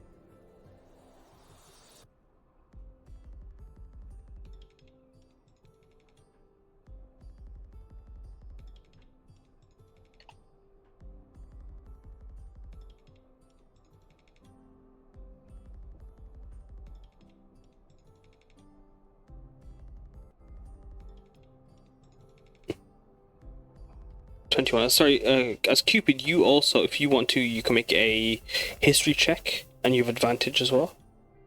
I believe if you should have a bonus for your dragon researches from your job dolet.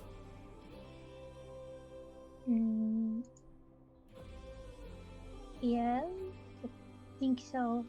I don't know if it's been where it is though. I don't know. History, No, right? Yeah, history, please. Oh, okay.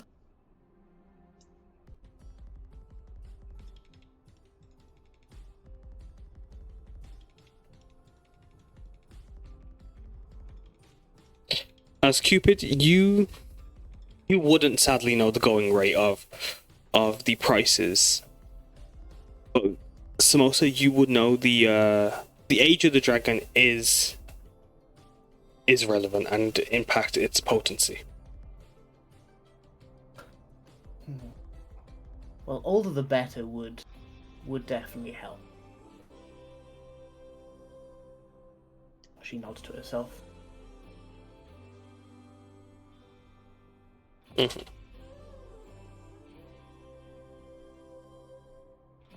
As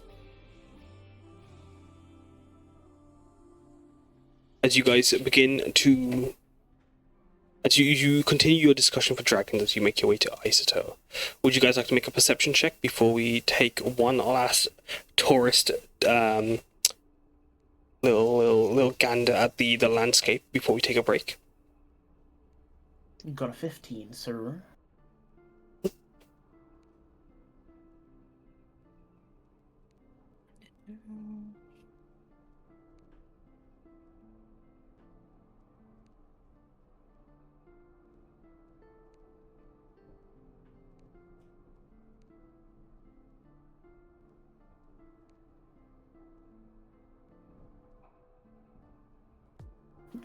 fuck.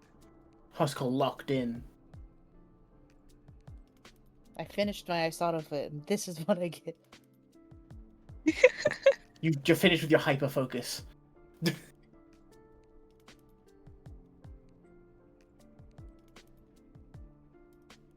So what, you got 15, Samosa? Luna's did have to be right back, so I'm just going to quickly roll her thing, just so we don't have to wait for that. And then I will... Oh, that's so cute. I forgot to share the line chat. That's actually very cute, and I think that's very fitting for Isato. Leg warmers. So I kept thinking of Isato, and I'm just like, you know what? It's like really girly pop city to me. Hmm.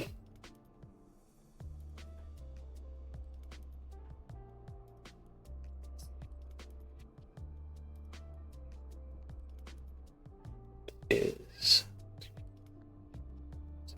perception. Excellent Luna seats as well. That's I will get to them last. So I'm gonna go start off with Hasuko, as you got the nat 20. As a train moves through along the coast and eventually over the sea as magic train tracks make its way to Isato City. What out of those three things I sent you, which one of those is it that gets your interest and that you either point out or you just that takes your interest?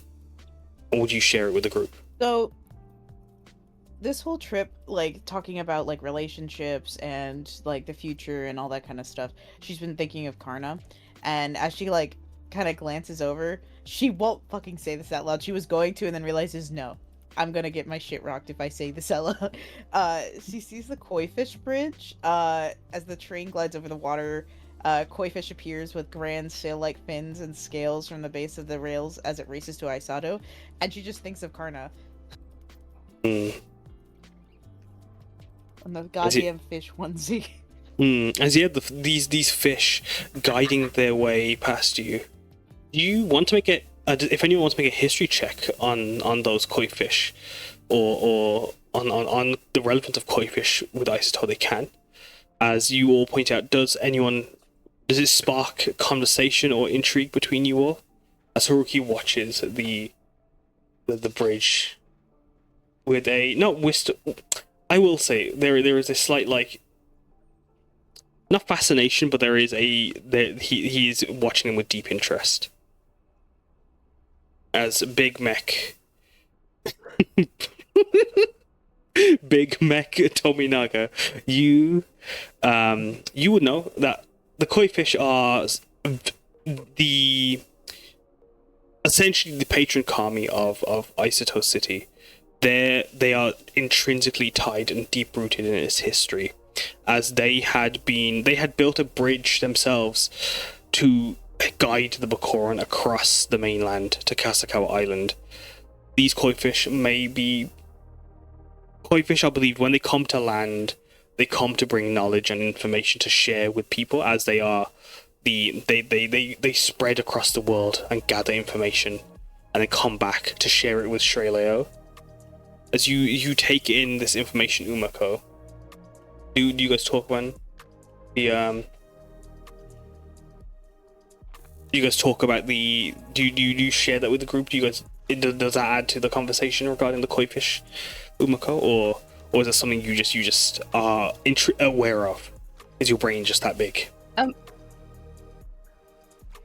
I think she just looks out the window, and then I don't know, like one of them particularly like stands out and just looks rather pretty in that particular moment, and then she just kind of says out loud, "Oh, these koi fish are so nice."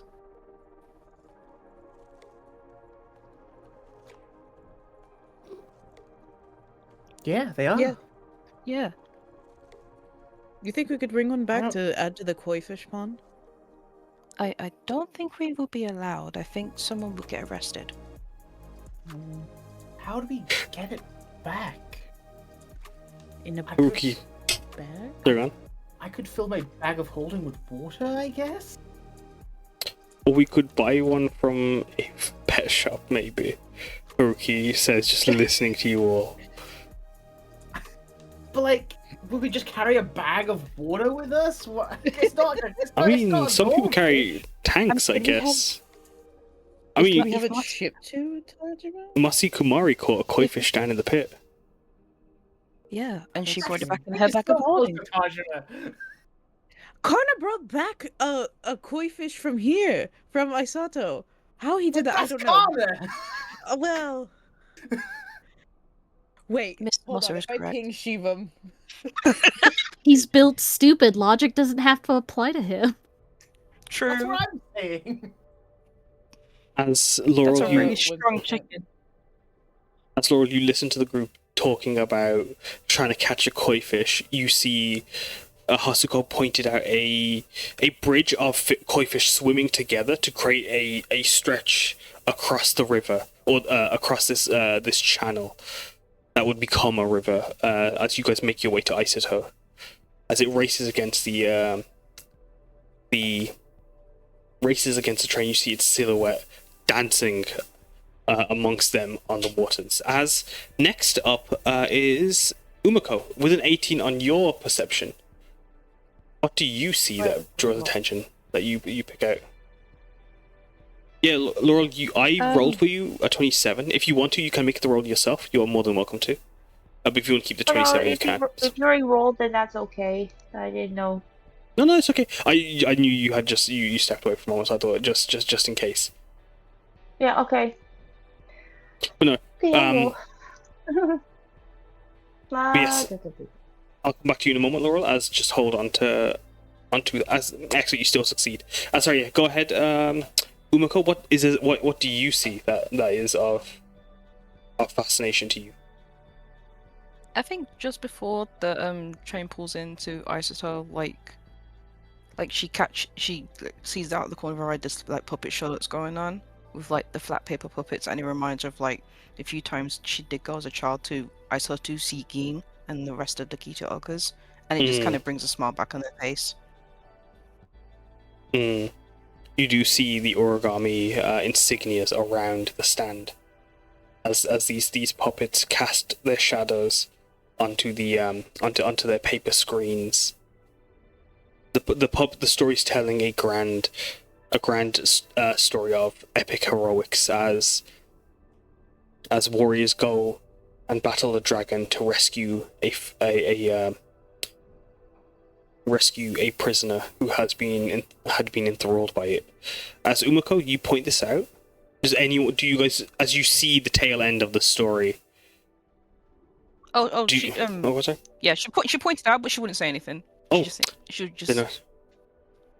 Or is it Umeko? You see that as Umeko, as you watch it, you see the seven heroes fighting this dragon off, as decorating the sheet that they are cast on. Magic stars glimmer and shimmer along them. As in that moment, you think on Laurel's dream. As it almost not reminiscent, but as you see the stars dappled around this evil dragon fight.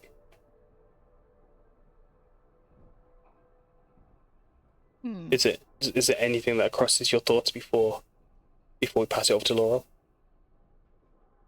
I think she makes a note of it, but she just kind of doesn't clock it. She just thinks it's all part of the show. Mm-hmm.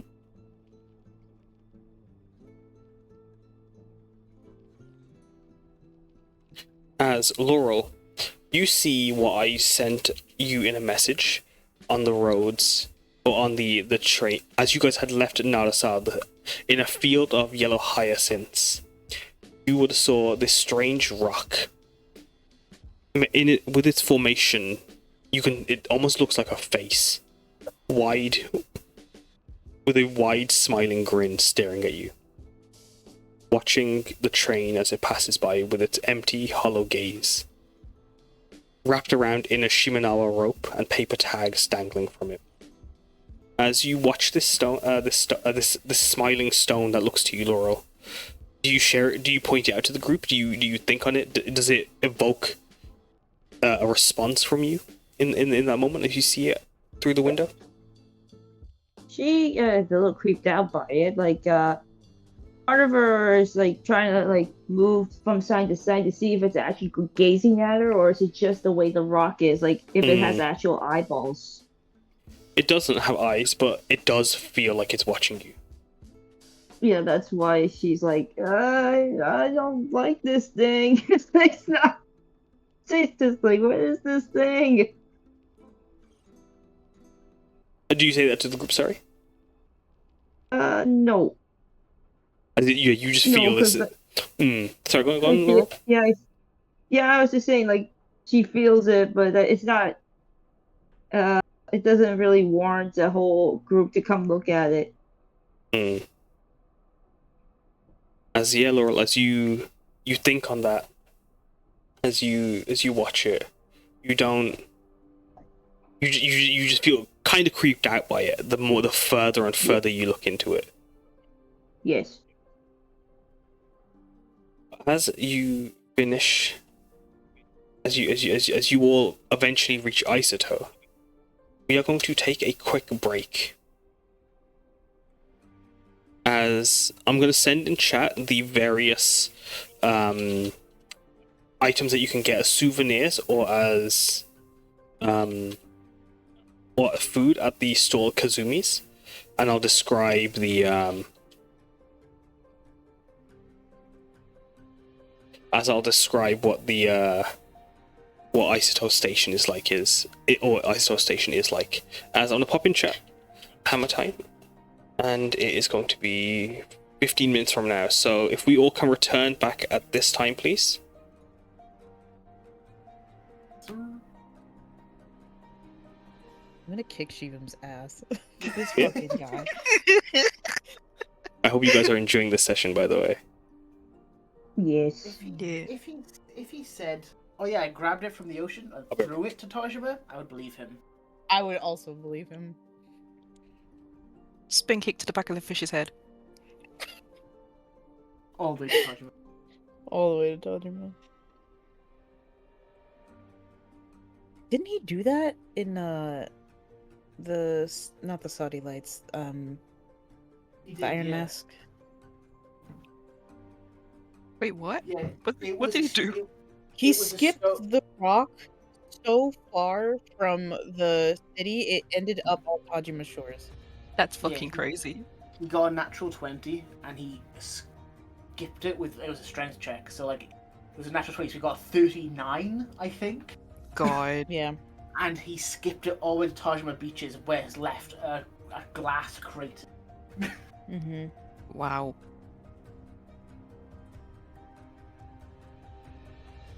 That should be some kind of national landmark. Strong fellow, that one. He's a strong boy. So I say logic doesn't apply to him.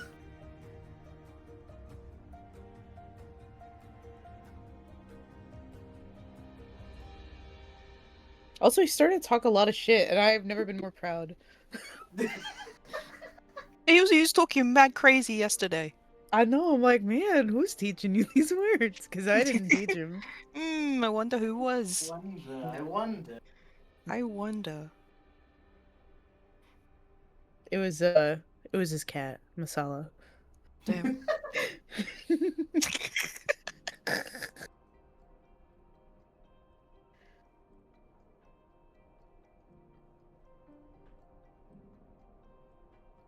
That motherfucker, so you do want more fish. Get the fuck out of here.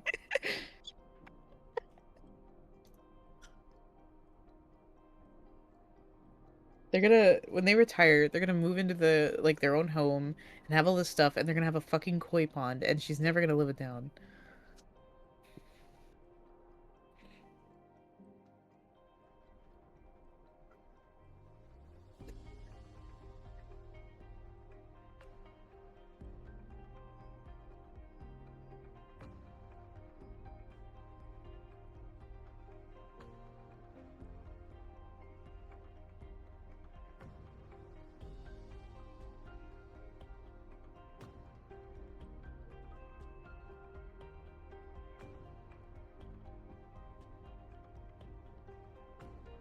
forever haunted by the fish. I mean, you outlive him, so you know, that's that. Damn, what the fuck?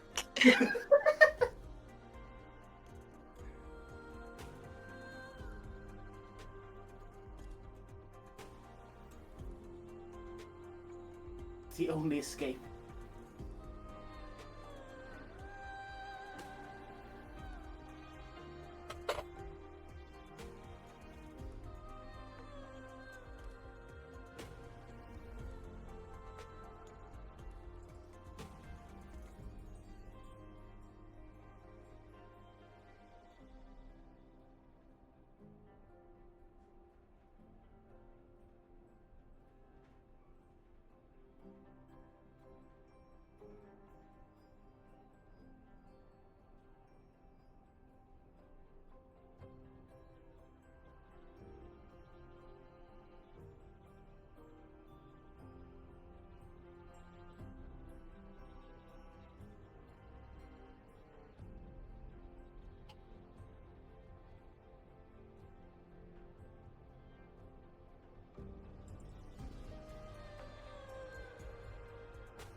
Should make a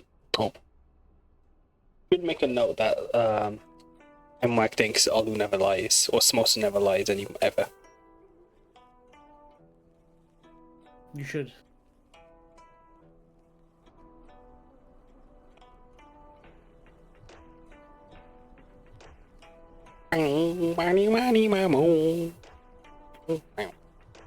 Do I have a cream egg or just some chocolate? Sorry, what was that, my man? Do you have a cream egg or just some chocolate? I mean, A silly cream egg. question. Enjoy them while they're around. Nah, I can get them anytime I want. I think you're right, actually. I think they are limited.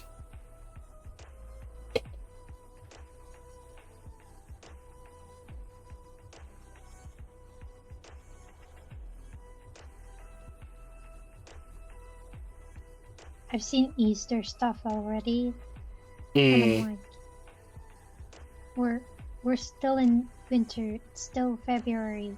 The snow is far from gone. That's just too much. Yeah, but we're still full of snow. Yeah, no, I I'm get like- that. Yeah, it's just like We're at the "There's so start of much." March.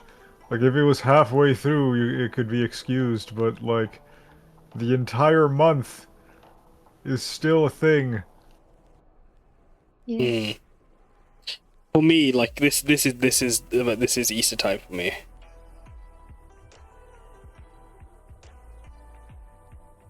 Easter comes early. Huh. It does, I think. I think it comes super early. I think it always catches me off guard.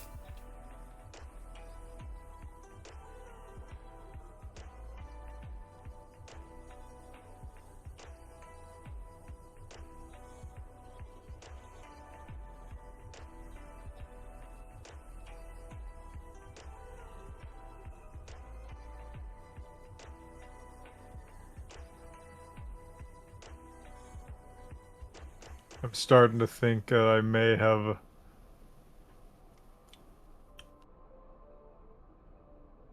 Is COVID still a thing? Yeah. Yes. Starting to think that I may have it because everything, like my mouth tastes like metal, which is.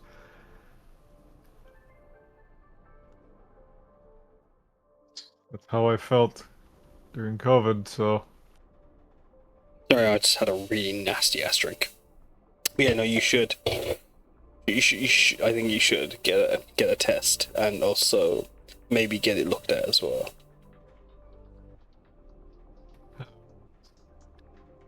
Vaccinated, so it's not like I'm gonna die horribly, but I mean, you never know. I mean, probably. Hopefully not. Is what I should say to correct myself. But no, I would get it looked at then if it's like, cause like even if it isn't like COVID.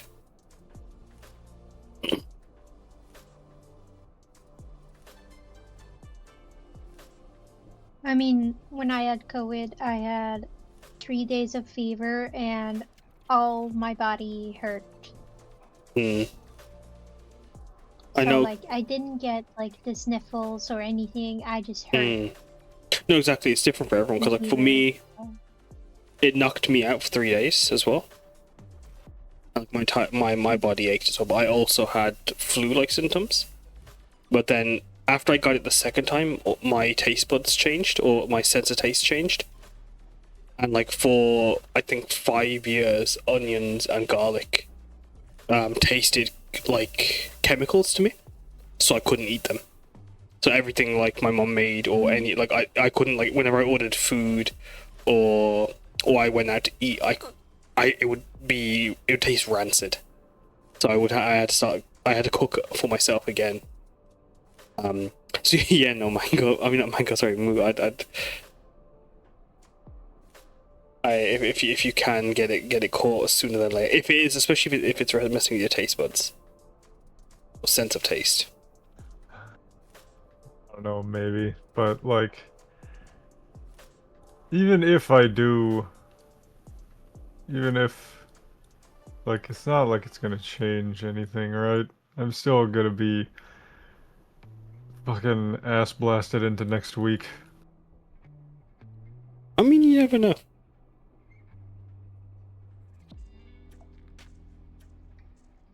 Yeah, you could maybe get some meds at least for the cold stuff. Yeah, like if it isn't COVID, something that like is helpful for that. And if it is COVID, they might be able to point you in the direction for something else that could be helpful. It's better than nothing. Yeah, I think it's better to know and find out it's nothing than leave it and then let it become something. Yeah. Did you get the vaccine, by the way? Yeah, I got all 3 shots, which is the reason why I'm not really that panicked.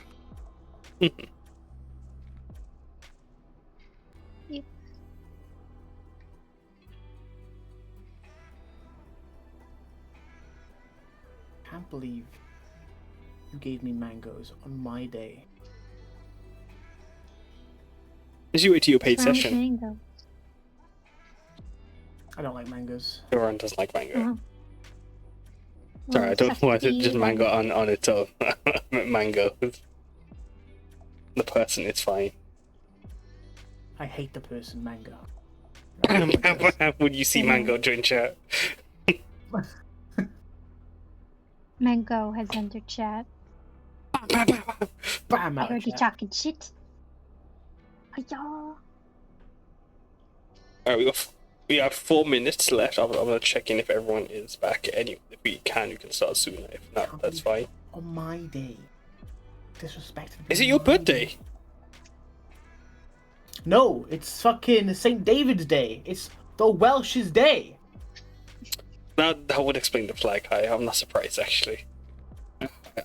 I'm foolish not to even mention. Welsh not to even think about pride it. burns within inside of me. I'm very aware, Dor. I don't believe you.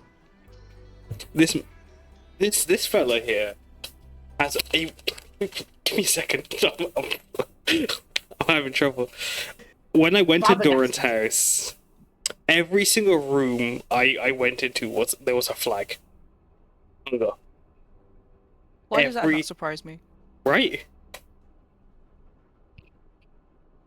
I don't know. I don't have my Tom Jones thing.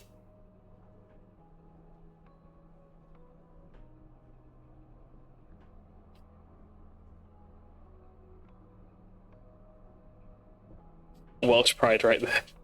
The pride of Wales. Fucking Welsh Pride Day. The pride of Wales. The son of Wales right there, man. Kyoko of Kyoko was a singer from Wales.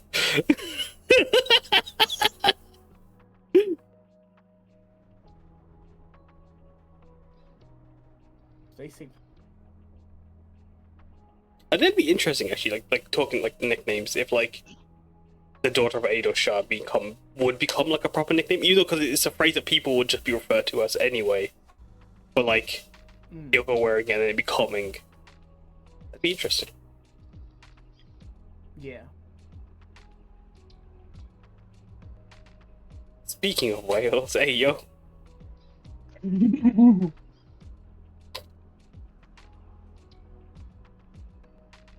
Hey, you there or you sit? Yeah. Put it away is what it's gonna do.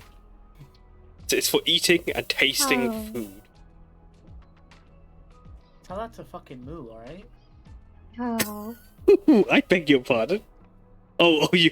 How dare you assume I have taste buds? Poor ocean panda. Get your mind out of the fucking gutter, Kaz. I realized what you meant, you ding dong. You're talking about them tasting like metal. I saw a whale actually. You think he runs a PG-13 server? That's... What the fuck? Speaking of whales, I actually saw a whale, you know. Ooh. Saw a whole ass whale. When I went to Vancouver the first time, when we caught a ferry to Victoria Island. I saw one burgeoning, and we got a photo of its tail. It was really it's massive. Oh yeah, BC is well known for that. Like I have been on been on one of those tours and we've seen the whales out. But this is out in Victoria, actually, not just Vancouver. Yeah, no, that's the thing, right? Though, because there's people that go on these tours and never see a whale. They pay hundreds, thousands to go see what, don't see shit. I got there for 12 hours, and I was going to my friend to Sam West's house on Victoria Island, and 12 hours whale. Me, Sam East, he's got his whole ass camera out ready to take that picture. It was a good ferry ride. But then Paris, Sam West's girlfriend, he was saying how like she works at the ferry company and for 4 years and has never seen a whale. I'm like, damn, noted. Yeah, I mean, not her.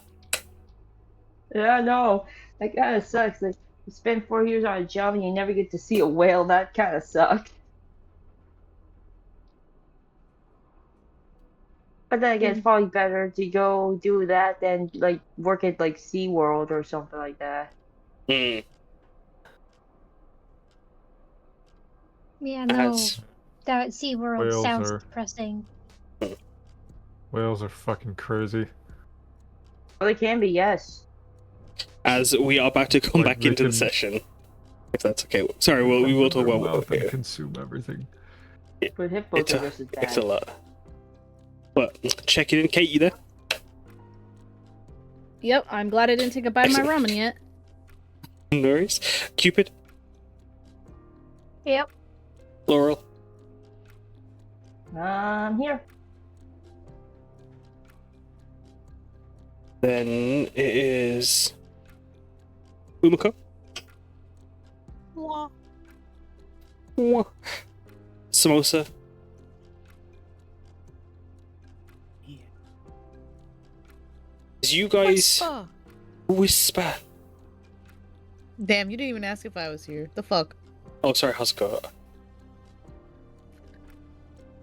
I was hoping to chomp right into the mic when you did. You didn't even ask. Didn't even hear it. Didn't hear you. And then I asked and you didn't even What respond. the fuck? Hasuko, you there? What the fuck? I'm here. Excellent. As you arrive into Isoto City, into Nami Pond Station, a mega station in the heart of Isoto City, surrounded by the opulent modern Shian architecture, the train pulls into a gorgeously airy station. Lanterns shaped like lily pads and lotuses hang from above, illuminating the station and its many tiered balconies, filled with shops and bodegas and boutiques and all sorts of things from minute onsens, cafes, chaiwalas, ramen stalls, and everything you can think of that makes Shian the Shian culture, or the consumerist aspect of Shian culture, at least. What it is, you see, is on one of these rooms in this giant grand building. As magic koi fish swim around the station between the Shian Art Deco styled torii gates, as in their geometric forms are hung with lanterns, those same lotus and lily pad shaped lanterns. As the tracks themselves, as the train pulls in, are submerged in a shallow pool of water that flows from one of the Isoto's rivers, many canals that move through the city. As you can see, koi fish swimming amongst all sorts of other aquatic life. As benches and stalls are set up around the station and atop the balconies, where those waiting take in the extravagant station. Everyone from Narasa, most of the people from Azori, and even people from afar that you haven't seen on the train rush out as they enter the city, as you take in sandalwood, perfume, and blossom scent, as commuters rush aboard and off the train in a mix of outfits to take in the city or leave the city after a long night. As you arrive into Isoto at 6 p.m. and the train will stay there for an hour before you move. As I put in chat, the Kazumi's, which is a Okonomiyaki stall set with a giant steel girdle, as streamers and banners rise up around it with signage of Kazuki's Okonomiyaki, as passersby watch the cabbage pancakes be built in front of them. The stall owner, a pink tiefling with long windswept green hair and a grand ram horns, wears an apron covered in cabbage bits as they just start throwing bits around for people. But amongst those, you'd also see the souvenirs have a variety of things, such as magpies, magnolia themes, hyacinths, koi fish, and other very very common Shian motifs, like the four-pointed star, the chrysanthemum, and the Vajra, the katanas, Dulwar swords, and all sorts. As I'm going to send you guys, I sent you guys the whole Pinterest board by accident. As I'm going to send you guys the Isoto Pinterest board, as you guys can take in the city. As Hasuko, you've been in Isoto many times. Is there anything as you come to visit it again this time? Do you get anything as you and Haruki walk around the streets in a very familiar, or not the street, sorry, the station, in a very familiar fashion, as hopefully both of you are on the same mission to acquire charms for Sakura still. I think as they're walking and talking and like kind of searching around, she'll pick up like Anpanman, because that sounds really fucking good. As you would pick up Ampan Man from Kazumi's Man. And I think she's just like shyly but not trying to hide it from Haruki, looking for charms for Karna as they're like kind of going around Isato, like little koi fish, things that she thinks he would like really shiny things. You roll an insight check, as he's also going to insight you as well, and then roll a deception. Oh, not deception check. Actually, don't roll a charisma check. Just straight charisma. Straight charisma. Or if you're trying to actually you're hiding it, so roll a deception. Well, she's not, but she is. Could I also, since I'm with Haruki? Yeah, sure. I'll come to you. I will bring you up next then as well. As yeah, you can also if any of you guys are traveling with her or staying with Haruki in this moment, you can roll an insight check if you'd like to. If not, no worries. But sorry, as Haruki looks to you, he doesn't realize you're picking out things for Gurna at this moment. As he's in his own head at this moment. As you can tell, he's upset. Well, not upset, but he is sad as he moves her eyes to her. You could easily and quickly know why. Yeah.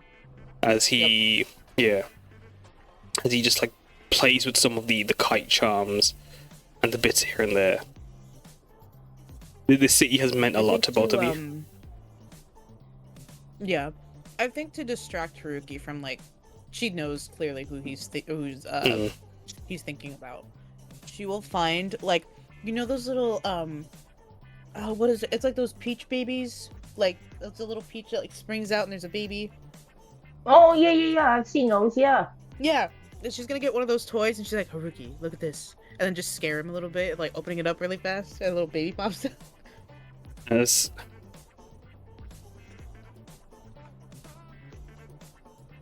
try to Google what this thing is. Hang on, I got it. Yeah, like yes, exactly that from Animal Crossing. Thank you. You know. As are you buying one or are you just finding them? I was just showing it to him. As he looks, it's a big peach. It's adorable. As he looks at it, as it springs up on him,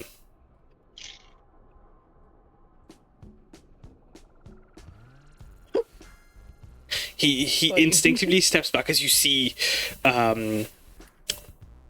He instinctively goes to like put up his guard as it leaps up as he looks at it. Oh. Jumpy, aren't we? Why? What do you mean why? It's a peach baby. Like, is it like a? It's like a Jack Deep in a box, but like, why is it in the peach? Because it's a, you know the story, Peach, the baby comes out of the peach, you know, peach baby. No. He will buy it. You don't have to buy it. I was just showing it to you. Yeah, I'll put him off. They have other ones. Like you could get a little panda that comes out of a bamboo shoot for a certain someone. Huh? He also gets the panda one as well. As like, I'm not jumpy. I'm just didn't expect it. I didn't expect this peach to be spring loaded with a little fella. Well, I mean, you already got a spring-loaded little fella on you at all times, Haruki. I don't know why this is the thing that surprises you. As Emma just sits there in his hands. What do you mean? Looking around, spring. I don't have a spring-loaded fella in my pocket. Mm-hmm. Staring straight at his titty holder that MWEG sits in. MWEG just staring up at you. Hey yo. She winks at him. What if I could fit in one of those? You could? As these are all palm size. I don't know. These ones are palm size, sadly. Oh, okay, probably not. Is there a little Like it's a bowl of noodles, but when I open it, it's a Leiko. Yes. I'm getting that one for Umeko. Oh my god. But no, Haruki's mood does improve as his focus then just shifts to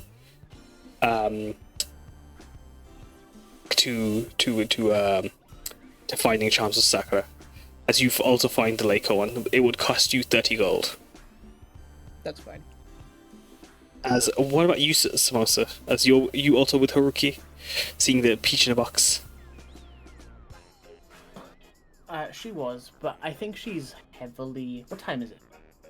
It is 7 p.m. 6 Oh, sorry. o'clock when we It's arrived. 6. It's like you'd be making its way to 7 as you guys move around. So it's getting dark. 6, Yeah. 7. 6, 7. 7. Like shoots you. I think Samosa is very distracted by all the neon lights starting to turn on. Like This she's is Samosa. This is Isoto. They were never off to begin with. Yeah, but when once it's getting darker, it's like starting to. It's the station within the station. It's mood lighting is how I would describe it. But yeah, no, it is even with like the you'd see bits of the windows outside. It is just an assault of light and overstimulation. Isoto is that city. She is that bitch. She is. And I think, or previously, was joining Haruki in like this more melancholy, sad kind of energy as she's looking around at the neon lights. Mm. Like very like in her own head. What was it? What is she in her head at this moment? Because whenever she sees like this very aggressive level of like modernistic architecture, it reminds her a lot of home, Kasakawa, and how she has not been back there since.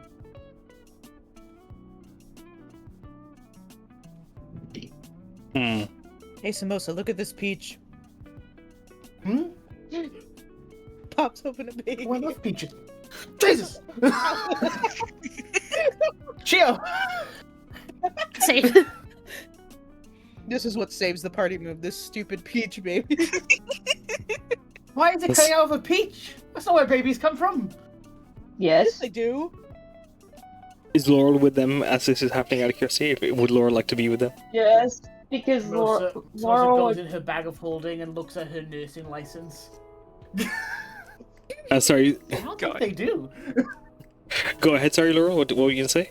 I was gonna say, like, Laurel would immediately recognize those, and she would say, "Oh, I remember those. My sister used to prank me with those when I was just a kid." See? Laurel gets it. I get Laurel it. gets it. I'm gonna buy one so I can scare my sister with it. It'll be payback. That'll be Wait, 30. I'm getting a Oh, go peach baby. If we run into a certain prankster Tanuki, I got it.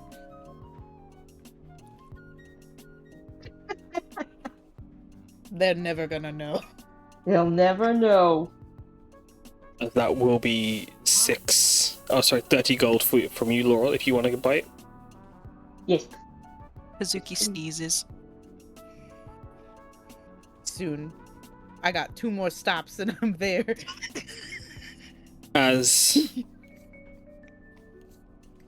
What about you, Laurel? Are you buying any food in the station? Are you buying any charms or anything? I think she's gonna buy. She's gonna get a cheeseinator. And then she's also gonna buy a parasol. I forgot about that. I forgot that was the food. Yeah. As Hasuko buying the Anpan Man being this paratha that is the base of surrounded by an okonomiyaki. You grabbing a okonomiyaki set with crumbled paneer and creamy cheese and garlic flakes. Yeah. And what else did you get? Sorry. A parasol. Excellent. What's on the parasol? Is it magpies? Is it the magnolias? Is it some flowers that you've seen around Australia? What's Would there be any ones with like constellations on it or like star like? loads. Yeah, Lo- so she's there are- gonna find one. Go on, sorry. She's gonna find one that's like purplish and get one of those.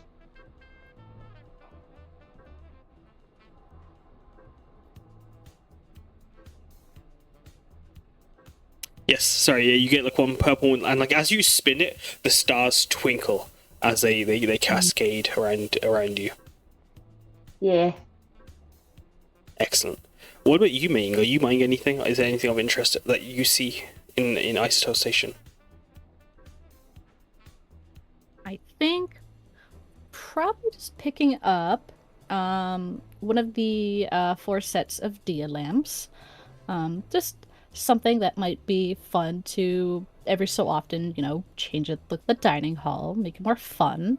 And just a small miso soup for dinner. Excellent. As you've picked up your stuff. What about you, Umeko? Yes, Umeko. That's it. I didn't say it weirdly because I forgot the order. Well, to start off with, she's getting 2 original okonomiyaki, one for her, one for Mashiro. Because that boy's probably yapping in her head. Like, hi, I'm hungry. I'm so hungry. Mashiro eyeing up, but he doesn't say nothing. He's trying to get restraint. It's a New Year's resolution.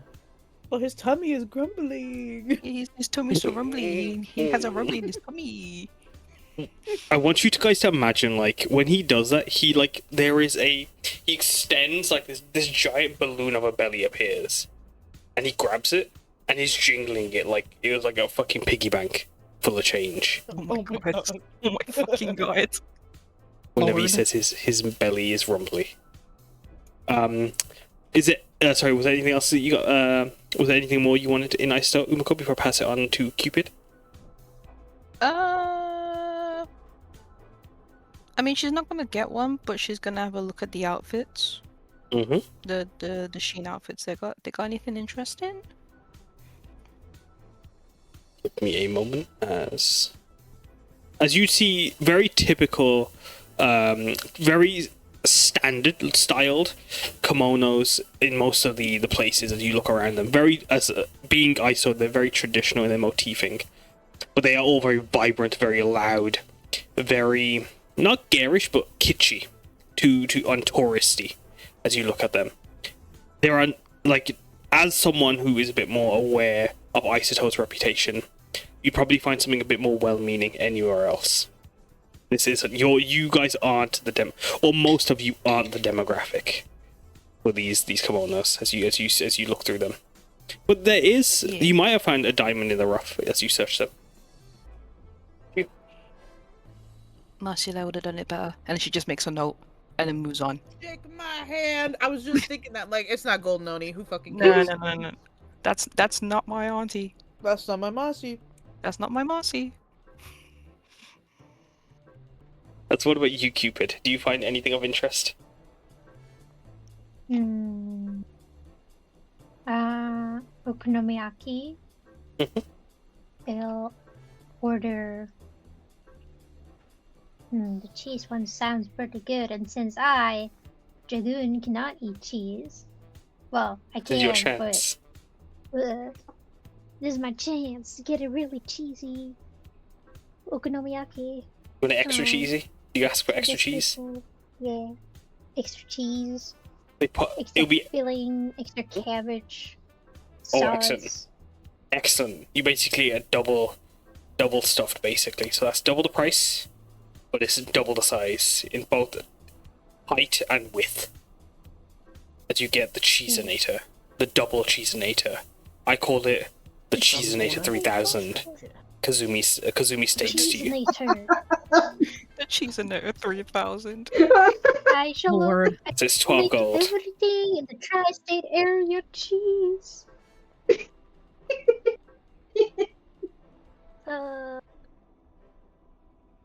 What was it? 50 gold? No, It was 12 gold. 12 gold. Okay. Mhm. And Cupid is handle the... at 50 gold. no, Cupid would bite off someone's hand if they accidentally gave them too much gold. What was I gonna say? Was the keychains at the same place? No, these are all as the around lantern? the... Yeah, you could find some in like various shops that had lanterns and keychains at the same time. But these are like across the Okay. entire train station. Okay. I think Cupid would also get a paper lantern. Yeah. Maybe like As a a- blue one. If you guys are buying sea stuff, painted on. you might want to make a note of that. You're buying them and deduce your gold accordingly. Sorry, what paper lantern did you buy? Sorry, Cupid. Just with sea motif maybe on it. Yeah, there's a bunch of crashing, circling, swirling waves atop these ones, set in like an ukiyo-e style. Yeah. Yeah, that's about it. And the okonomiyaki. They'll And- take. Actually, now that I think about it, I think Cupid would take a double serving of the one they ordered. You want roll a Constitution saving throw, Cupid, as you get a This is two Cupid, cheeseinator 3000s. No human being can handle that much cheese. No being can handle that. No I'm not a humankind can human. handle the cheeseinator 6000. It's over 9000. They exclaim. It's fine. I'll eat some. I've eaten more before. I once consumed a whole cheese wheel that had pasta in it. Like, you ever seen that? had Someone pasta make in it? pasta. Make May pasta not. in I've had that. cheese wheels. Yes. You still will need to roll that con I save, exited mine. as they do. Even though they warn you, they have no trouble making it for you. Doesn't stop them. They were already mid-process. Hmm. Did I get any? Like, did you manage, like, remember with the last job doll out? Like, did my constitution increase? I would have added it Like, because for saving throws? I would have okay. added it for you if you did. Okay. As I would like to What? do I'll add a cosmic omen to that. 5, so that's 15. how do you use your omens to assist Cupid as Cupid attempts to eat this quadruple serving of cheese? I'm just like right beside Cupid. It's like try to cut it into pieces maybe. Try to make it more feasible. Doing the Just have absolute food visit the darndest, door. helping where they can. As Laurel, you offer as much aid as you can to Cupid. As Cupid, with your 10 constitution, you get through one serving. Fine, one serving is enough for a normal person. And as Plus 5, 15? Isn't that? as you get through the second serving with no trouble. By the time you reach the third, however, it's extravagantly rich with cheese, with garlic, and with the high risk of gout from the abundance and not opulence, but yes. So it's technically 4 portions. So this would be your third serving. This would have been eaten essentially. You wouldn't be able to eat it all at the store, as you would have had to get on the train before it left. But as you try to eat it away, Laurel helping you everywhere you went with it, as you have to carry the tray of okonomiyaki with you, or like the very wide platter. As you'd get to the third serving, you're able to hack through half of it before you start feeling like you're about to be sick. But with a 15, you hold down the richness,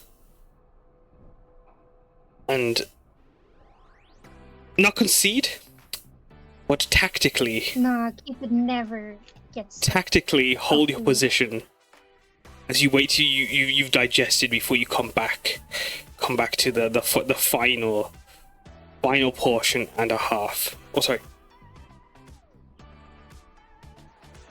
Yes, the final portion and a half, which by the time you reached, before you would either go to bed or before you reached the next station, you would have finished it all.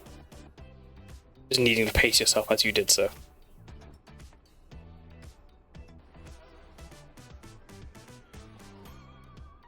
As you guys are leaving Isoto at 7 o'clock in the evening, would anyone be planning to turn in before they reached the next location, which would be... Give me a second. Noshika? Noshika, it would take you 4.5 hours to reach there, so it'd be 11:30 by the time you reached Noshika. Anyone turning in, or anyone staying awake? I have a question. Unconscious. You said that there was going to be a check at Isato for passports and stuff? Thank you, I forgot about that. Yeah, we're leaving Aiden territory now. We're going back into... Yes, you leave Aiden territory. Yeah, that's why I was curious. Thank you for reminding me, because I did forget. As you wait in the train, you would see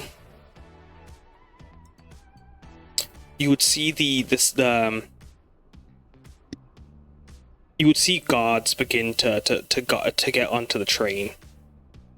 All of them dressed in green verdant armor. Vertical splints decorated with all sorts of motifs from Kirin, from Raiju, from grand flames, from crystalline patterns, and all sorts of different grand decoration onto their armor, onto their helmets. And as they move, the wood and the metal of their armor clacking as they do so. As they would be checking everyone's documentation, going in booth to booth. As they arrive to yours, Hasuko, you're aware the inspection's arriving. The train doesn't leave immediately, as the train would spend 30 minutes in the station doing checks before it arrived. As Hasuko, how are you feeling? Do you have your passport ready on hand? Are you nervous? Are you just ready to just give and take? What's going through your head as you see the Aiden soldiers, the ones that had attacked Tajima, that have conquered most of Haida Io, that have conquered all of Isoto. She is more nervous for Haruki of all people. He has a fake passport, right, or something like along those lines. You looked at his passport. But he's sitting. He hasn't dyed his hair. He hasn't done nothing. He just sits there, patiently waiting for the check. A message in his ear. Then, are you going to be okay, or do we need to hide you now? I'm sure we'll be fine. Rookie reassures you. Doubt. I'm gonna roll a deception check, and then I will answer. What are you trying to hide? Outwardly, she's trying to hide her nervousness for Haruki, but she's also trying to hide that anger that it sits in her belly from Aiden's basically taking over most of the continent. She's like clearly pissed, but she easily hides it. I think the only indication is her eyes are like Kirin slits, and that's the only difference. So when she hands over her papers, it does say Hasuko. It doesn't say Aurora. As Haruki would have been the first before you did. Okay. So sorry. As like he would have been closer to the door as the inspections were being set up. As like as he would have noticed your nervousness, he would give you a nod. It's don't worry, it's okay. As he reassured you again. As like even if like he didn't need to gauge from your body language, you messaging is enough to be a tell. In this, especially to him. As you see him hand his paper, his booklet, and as he gets it given to him back within a few moments, the soldiers would stare at him for a moment. Staring straight at the fucking soldiers. They move, I move. I'm a leap. They do one thing. But then We they all would leap. go for Ready action. as everyone is prepared to Every fight. single one of us ready to jump on these fuckers. As they would go Samosa's in her to armor. okay. Oh, interesting.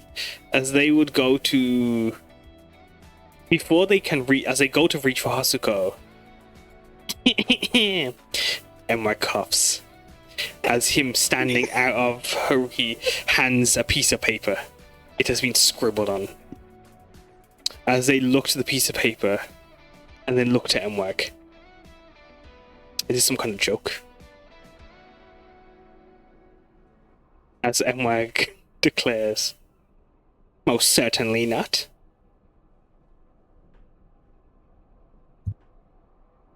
Would anyone say anything before? Or any Clearly, we're not after that? joking here. Anything Samosa would say would be insanely hostile. So she's remaining silent. Yeah, I would be holding Samosa, like keeping her calm at this point. Mhm. Are you not going to check Hirolo Mwag's papers? Clearly, you should. They're right there. As you see Haruki doing like a nudge with his head, as the guard just looks to Haruki, and then sees Haruki holding a little book in his other hand.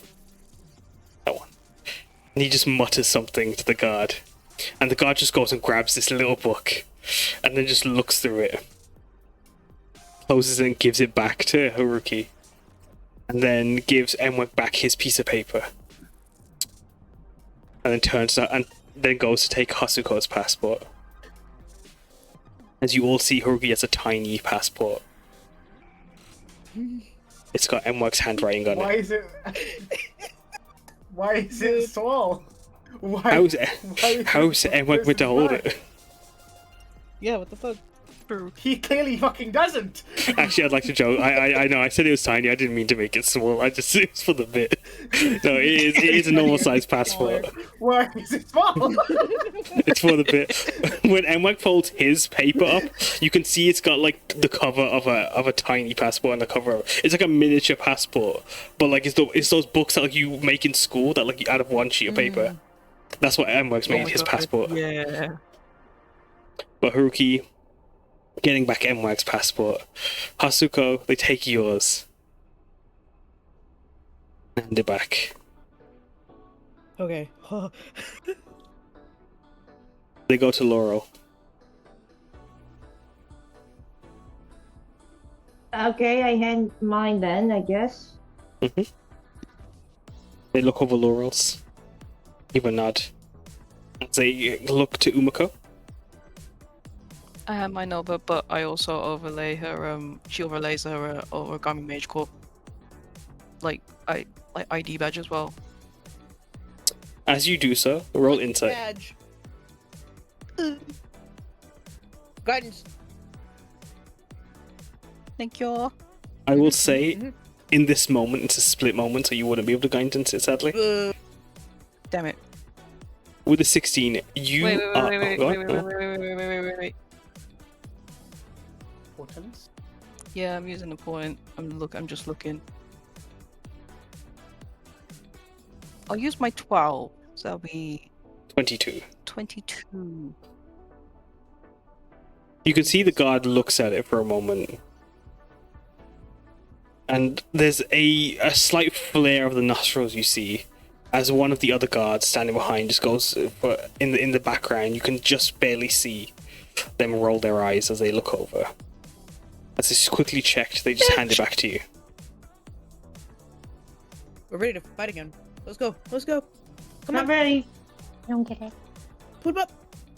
So Umeko, they hand you back your passport. Yeah, she just looks between the two of them and just politely smiles. As Cupid, they turn to you. I hand over their passport with their tail because their heads are full. They look at the passport, flick through it. Being both Laurel's and Cupid's both being not native passports, they would take a moment to flick through it. They check a few bits, running their hands over the laminated sheets. But as they would have returned yours back, Cupid as well, they would then go to Samosa. So Samosa would reluctantly hand over her pack with gritted teeth.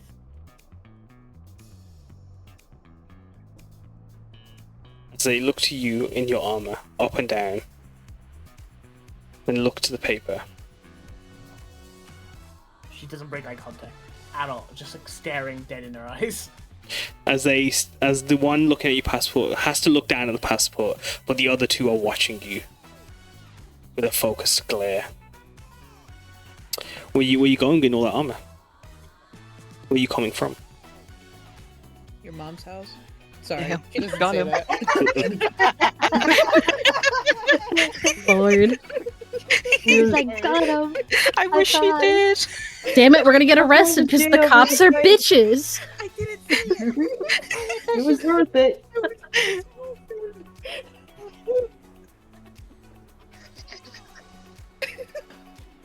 Anyway, Samosa? Is it illegal in Iden rule to not wear what you like? No. But soldier coming out of Aiden territory is rather suspicious, wouldn't you say? I don't think so. No? You guys enter our territory all the time? We win your territories, I believe is what you were meant to say. As you feel Haruki's Yeah, but hand fashion sense rush doesn't- back immediately to hold you in place, Samosa. As how does Samosa react? Ooh, not well. Ooh, it's her lord though. It's her lord though. She doesn't say anything. Do you Her eyes just do close you want to roll a solid. dexterity? See if you can do before if you can react before Haruki even gestures to stop. You can try. Okay. Dexterity saving throw, you said? Roll a yes. He is going to also make a dex check. You are able to speak it slightly It faster. would be match. It would be matched. Oh, because of your armor. Meets and beats. Oh, Yeah, no, I would be slightly. Yeah, you're right. She would reach for her weapon, Oh. but she my wouldn't God. be. She wouldn't have enough time to attack. Since Haruki's there. but yeah, Haruki has his hand Seeing this, like it's underneath all Can of I you, make like it's underweight. As how does Hasuko try to distract? because she could tell Samosa's like you can feel the fury like radiating off of Samosa. Oh yeah. Clearly, seeing You that can see it's the gonna go lights sideways. flickering. You can Yeah. see the lights flickering. Her shadow is agitated. If I could make a persuasion check, she'll kind of like abruptly like kind of stand up, all of these different like fabrics kind of swishing around because she's been working on fashion pieces. Could you actually tell me something? With Noshika, the place that we're going to next, what kind of fashion statements do you normally see from the comings and goings of people? trying to make it big, like focus on her, not Samosa. You do pull their attention away, as catching them completely off guard, as going from this very tense, high-stake moment to like it's just even like because like you don't even need to like just turn my light on. As you don't even like not needing to make a check on the fact that like because it's so unrelated to the situation, they're caught off guard themselves. And they turn what huh? As one of the. Like, hello, you are the one that's going back and forth checking everyone's passports. You see who comes and goes in this train. So I want to see what they're wearing. Hello? As one of the guards in the back. Oh, it's a lot of fan culture, but light and floral. It's a huge fishing water tropical culture. As they just, as the other guards turn to her for a moment, as in that second of distraction, Samosa.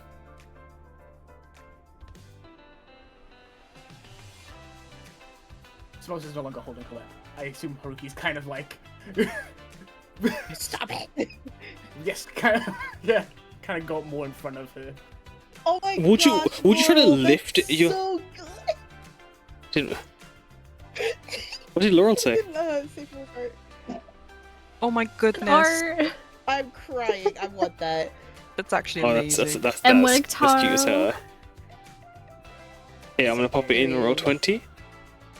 But yeah, as you... oh, goodness. As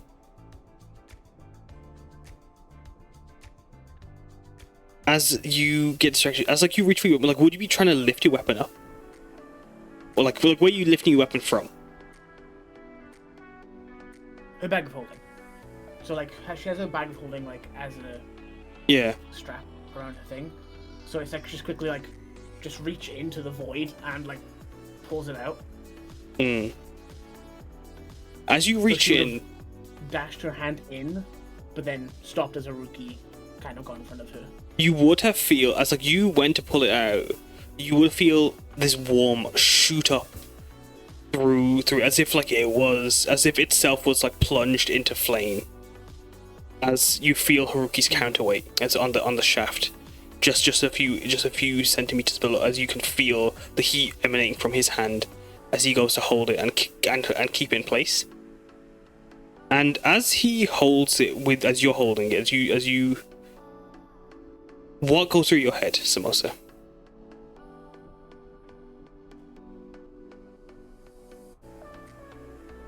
I think it's just hundreds of visions of like fighting Aidens on the front lines from Kasakawa. But as soon as that the warmth doesn't register as it hits her shoulder, as it hits her neck, as it hits her face. As soon as it registers fully in her brain, all those visions kind of stop and she kind of snaps back a little bit. What if she just lets go? She just lets go of Danagasho. What if I told you as you hold it, you feel this thread from your arm to Haruki's, as the thread of sanctuary is felt, the same that Danagasho revealed when you use it. That flame is felt through Haruki's arm to you as he holds it, and as you let go, Danagasho doesn't drop. He keeps it in place for a moment. As before I get to Meiying, Laurel, in that moment, do you do anything? Are you also just transfixed in the sudden shift in tone, or? I think even Laurel would be around with join Hasuko in that conversation. We're in the Amidaka city. I got my first date there. Is there any places? Do you have any recommendations for restaurants or attractions? as you shift the conversation as well, Laurel. They're like, it's distraction city in this carriage alone, as they just look to you confused and like they're like not sure even how to pass the situation, and they just the harbor probably they just examine might be romantic. The main guard just says abruptly before they try to rush to get Meiying's passport, but before they can get Meiying's passport, Umeko, did you try to do anything? Oh, sorry, Laura. Did you add anything after they mentioned the harbor? No, because like she kept that in mind before, and then Umeko came in and she sat back down because now they're competing. They're now dealing with her. This would have actually all been happening during Samosa, so this is after all of you had handed in your passports. This is specifically the moment where they, after checking Samosa's passport. So as like Hasuko had distracted them about fashion, you distracted them about the My date, yeah. your date. They tried to go back to the passport checks and get the last passport. But before they can, Umeko, did you do anything? I think she was getting ready to intervene and try and like set the tone about neutrality, but seeing Hasuko and Laurel immediately distract the Aiden guard, she just kind of looks over to Samosa and Haruki, just checking just at a glance to check if the two are, well, not okay, but are just okay in the moment before they go. Yeah. If that makes any sense. Haruki steadfast in his, as he holds his ground before the rest of the group, making sure, essentially being a wall in this moment for the guards. As even if anyone was standing beside, as those would be standing, as in this very cramped space, some of you would be standing beside him, you can still feel it's almost like a barrier as his shoulders span the length of the carriage. As Moo. Thank you. As Samosa, what do they see on your what's your body language to say to Umeko? She's just looking for a reason. And it's a valid reason. It is absolutely valid. She is spring-loaded right now. But when Haruki, when she feels that thread of sanctuary, it kind of disarms her a bit. And now she's like... You can kind of see, not a confusion, but she's kind of coming to her senses a bit more. You can see that anger is still there. She's still fucking ready to go in with her tusk if she needs to. Yeah. Welcome up. What about you, Cupid? What's your body language say? Or what are you doing in this moment of trying to distract?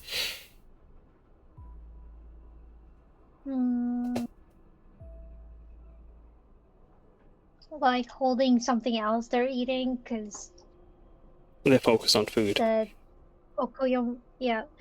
okonomiyaki was filling for about 5 minutes.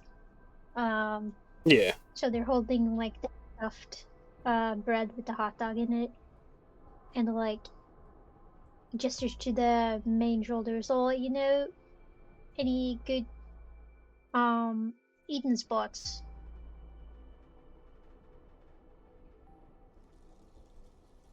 As they turn to you, as one of them is about to speak, another stops the guard. As they're still trying to keep, the main one is still keeping the focus on Samosa. You guys disarming them in this moment.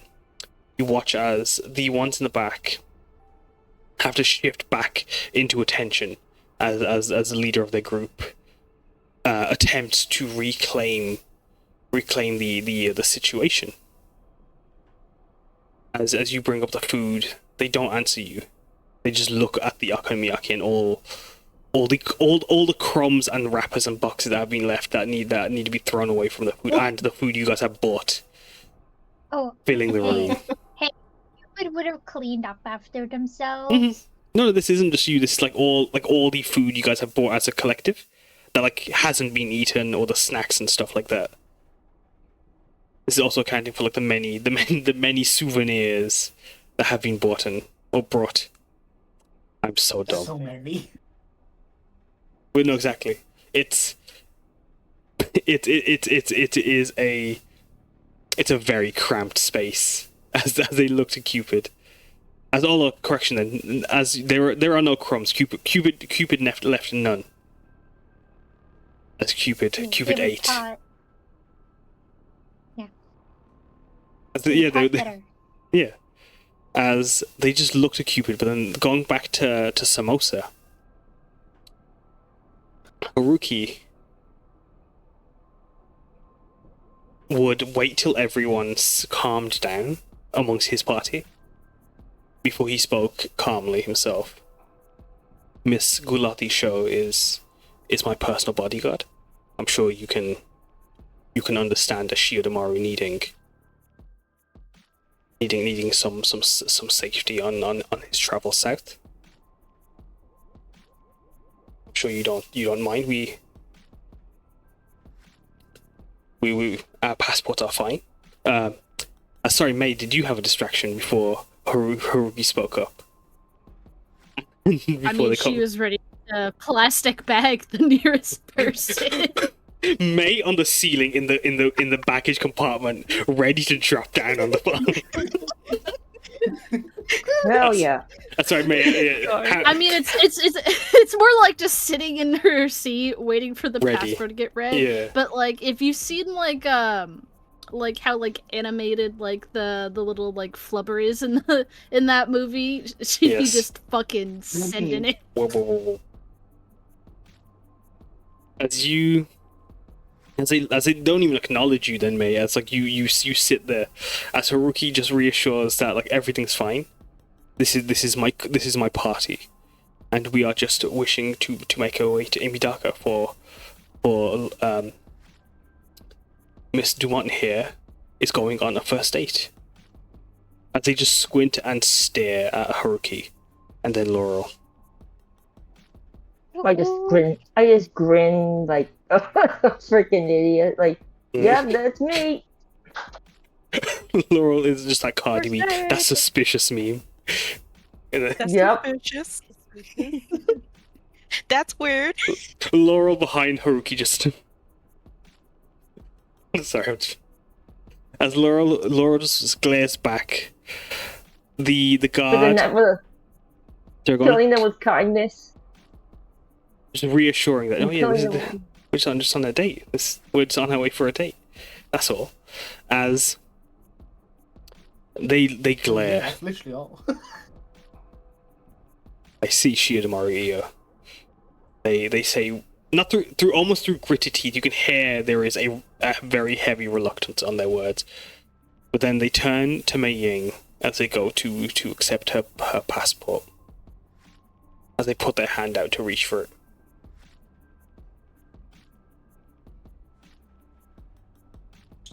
Just kind of the same like frozen like plastered little smile on her face. As a question, is the photo updated? I don't think so, actually.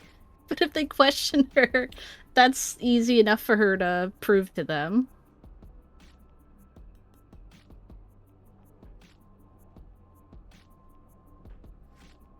As that's Haruki not make sure everyone's passports are updated. Haruki would, yeah. If he needed, if you let him know they needed updating, he would have sorted them out. But Meiying is a very special case in this situation. Her form constantly changes. Or can.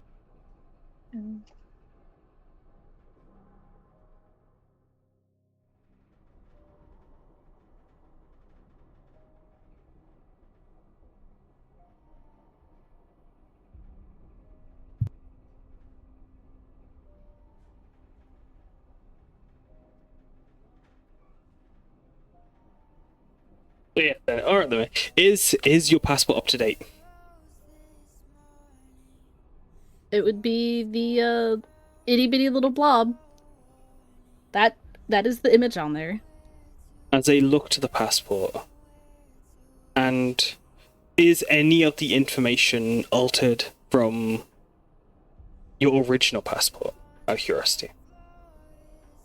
It was all the information that she had when she had first started filling out like replacement paperwork when she got to Tajima. Mm-hmm. And they would just glare at Meiying as well, as they look to the blob, then they look to you.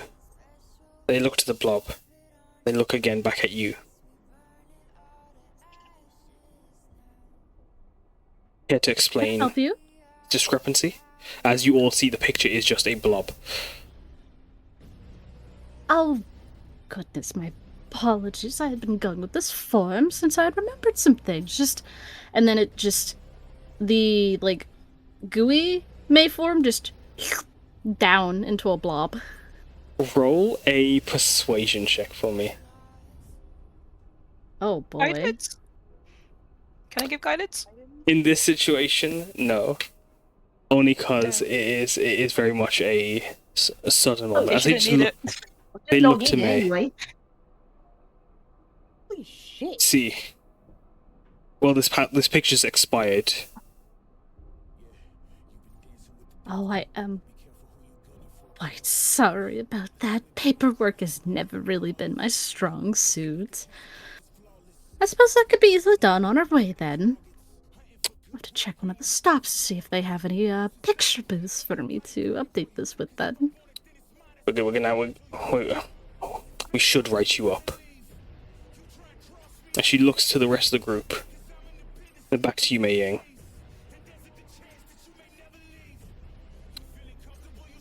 As they just start writing some notes down, and they just hand you a paper denoting a fine of 250 gold.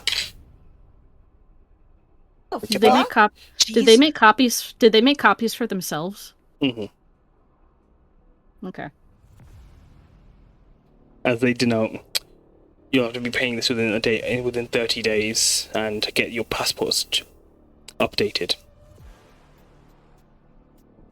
as soon as possible. It's also expired. You're lucky he isn't a higher fine. Just because you're the nicest one of this lot. As she looks to the other group. Wow. All Cupid did was ask if there was any good food spots. We took it as a compliment, but damn. I'll kill him. Oh, I'm gonna kill him. Well, I mean, duly Cupid wasn't even noted. hostile, and that's rare for Cupid. Meanwhile, Samosa is Exactly the wrong smoking. mixture. You want to see Uh, nice? You want to see nice people? Let me bring out Udstar. Then you'll talk. Kicking the head. I will. God, I would like to note then, if whenever they end up go on their way out, can I make a sleight of hand to roll to steal their copy of the fine? You can.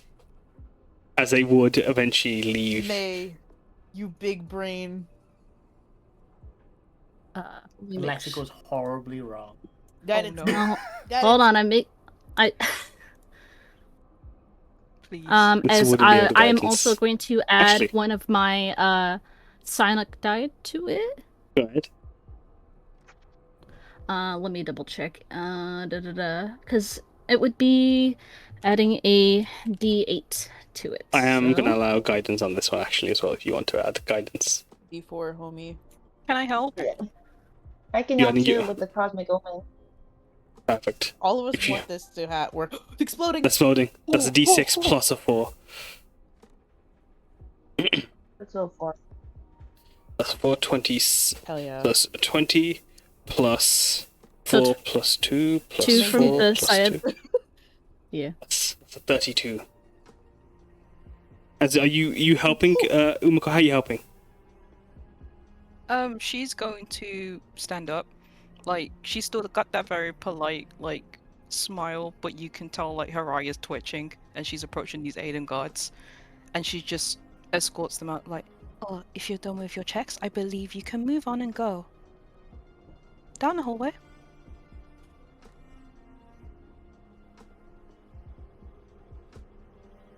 Because what May I would- does is when they're on the way, she very just cheerily waves. Yes, yes, I wouldn't want the train to be late. As Hope you have a disarmed. wonderful day. No, And no. she's just go Oh for no, it. no, sorry, no, go on. Well, as she's just going to then reach the gummy arm out as she has gone back to her more humanoid form, as it just reaches out and just very slyly, just like what the fuck is it? Like those little grabbers that look like dinosaur heads that just yoink and then grabs. Do you want to? What's the just carrot? Oh yeah. Do you want, as you do so, do you want to grab one of Cupid's or Haruki's ones that they bought and use that? But you would have advantage from Umeko's help, so you do get to roll again on that sleight of hand. But are you using your own hand, or do you want to extend your hand and use their one as well? I mean, she would be using her own hand, but that's just how it just grabs onto it and yoinks it. That's No like the image. It evokes a Meiying more grabber. As do you want to roll? Their wallet with it being a 32. You want to roll? You want to crit fish? Crit fish and abso-fucking-lutely. Nope, still at 32. 32. I get his wallet though. As you take, as they turn to Umeko, no, it's alright. Paper folder. We're gonna be alright. We don't need to crease any of our paperwork here. Ooh. I'll stand the fuck up. Ooh, ooh. As they look like they're about to step away. Sorry, go on. She doesn't change her tone. She doesn't change her tone until her eye twitches even harder. Good day. And she slams the door on them. As May, you have robbed 159 gold. You grabbed 3 different Tamari bags that are filled with various bits of house keys, gold, fucking house keys, and a few bits and bobs here and there, and a few grocery lists as well. Some of them look to be quite old. Yeah.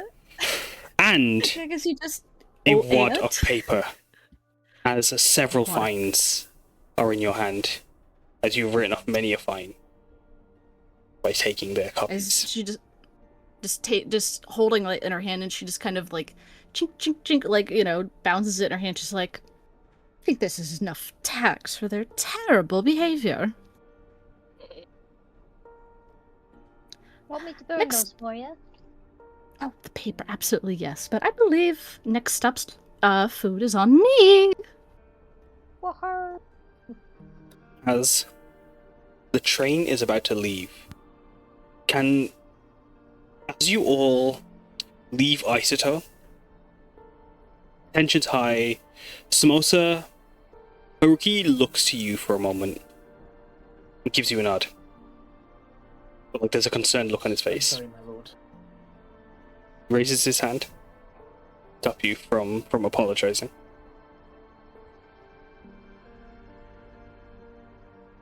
As it's roughly around 8 o'clock as you guys leave for Noshika. As Haruki just notes,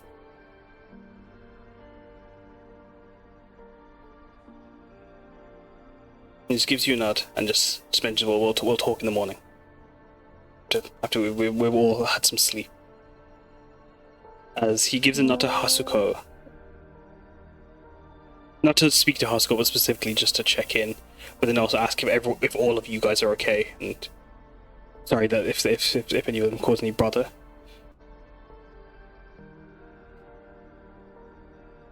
Since the origami cup have been of assistance, of no need for a fake ID anymore.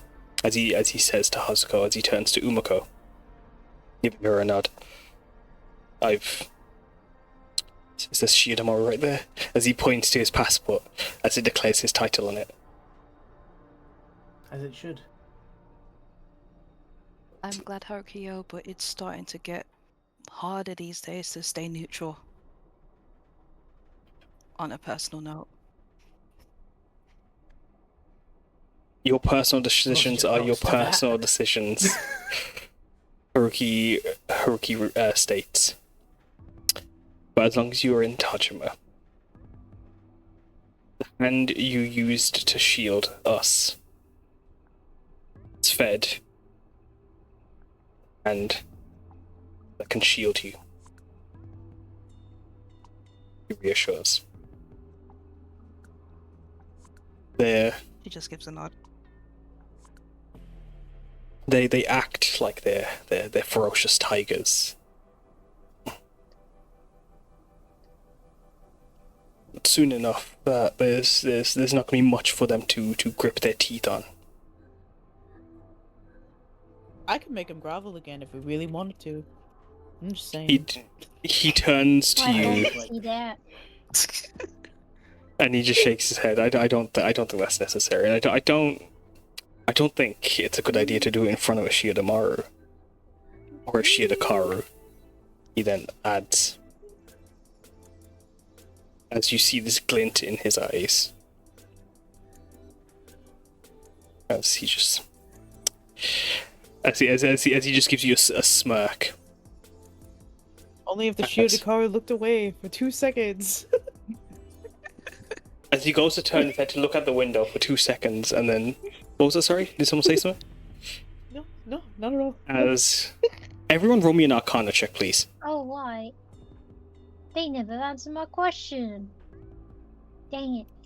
I'm sure we'll find it. If What, the need food? be, we can crawl the entire city for food. And I'm happy to... I'm happy to bring anything we missed to Tajima. It's Umeko. Well, Laurel, would you like to roll? Oh, you've rolled, sorry? Cupid, you want to roll Arcana check? let me just check before I decide if I want to roll it. This is so this would be the equivalent of a deck I'm save. good. You don't no worries. As you're focused on your food, Umeko, you're the only one that realizes something in the air has shifted. It's a very familiar shift. As all of you hear a groaning, a monstrous mechanical, almost shimmering roar, like that of a creature not made of flesh, but of stone, letting off this glassy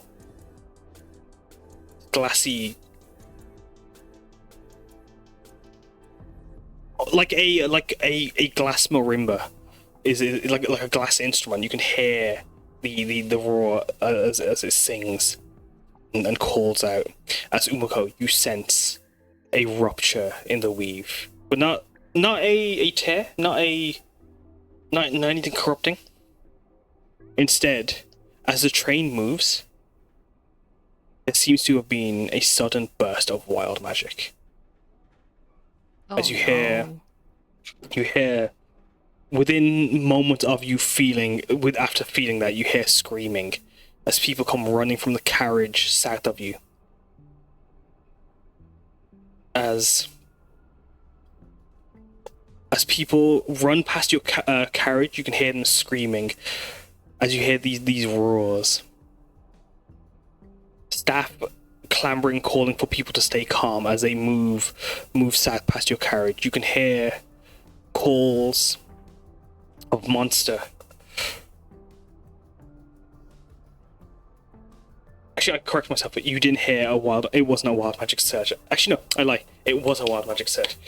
It is a wild magic surge. But as you hear that roar, you also, as you hear people screaming, you also hear this strange, monstrous noise of a bird's caw, and the sound of thrashing metal and wood as people are screaming. What do you guys do? What's your plan? As Haruki has instinctively got up and is in heroic mode in this moment. And Mike also gun ready. Mm-hmm. But what do you guys do as a group? Hasuko, how do you react as you hear these people calling out, running away from something at the back of the train? Basically a mirror shadow to Haruki stands up ready to fucking go. In a snap decision. Yes, Hasuko? How fast is the train going? Fucking 60 miles per hour. That was it. Wait, have we even moved yet? Because we're doing Yeah. passport checks still. Or Oh, is no, this no, past? Oh, okay. This is after the pass. This is 8 o'clock. So this is after the passport okay, checked. I'm sorry. Alright. You guys have So, begun moving over Samosa's eyes. the waters. Samosa's eyes are gonna go immediately black, and she's gonna summon Alu outside of the train, flying. And as the train's wishing past, Alu's gonna try and get eyes to see what's making the commotion through the windows of the train as the train's moving past him. As you can see glass breaking from some of the carriages, you can also see like there's the sign and the sound of something thunking. As Alu swoops and flies around the train, he sees something. As roll a perception check as what Alu sees.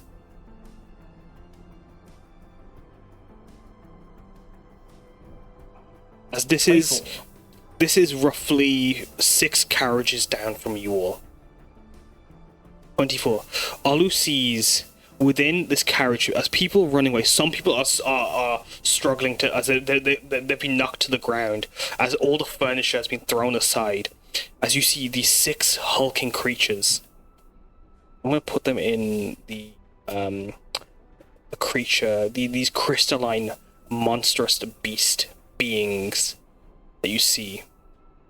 Stone come alive as their parts glimmer and shimmer purple, blue, white, yellow, almost like that of as they're made of a prismatic gemstone. As you see their form, as they move, you'd see that they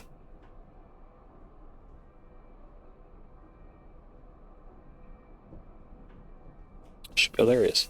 You can see crystals floating and shimmering around their form as they move, energy surging off of them, pushing things away as they're moving forward. As these 6 creatures are moving through the cavern. They're quite large. They almost fill the carriages as they stand roughly around 10 feet high and wide in their crystalline, jagged forms.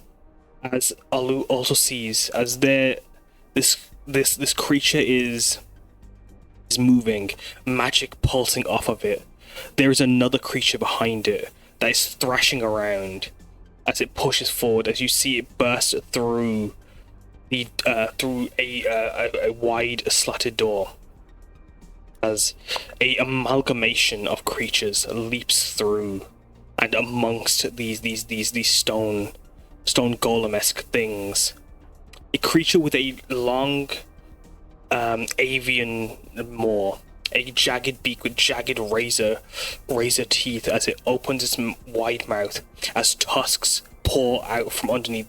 Not that of like an Oni's tusks, of that of an elephant-like tusks that curve out, as a twisted horn peeks out from its forehead, as its angry, ferocious, bestial eyes search, not that of a bird's on the side, but that of a predator's at the front as it scans with slitted cat's eyes.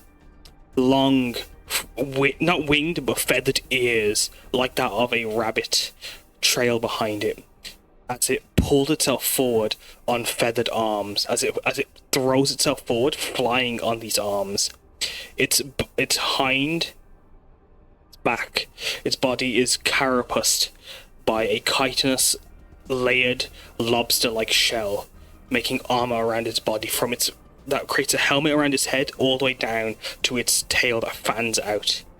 Its underbelly feathered as this chimera leaps forward, roaring monstrously. Alu sees it strike, and as it hits the element, the strange golem things, it's also trying to push forward and attack, as the golems are just moving, hunkering forward, as they trudge along.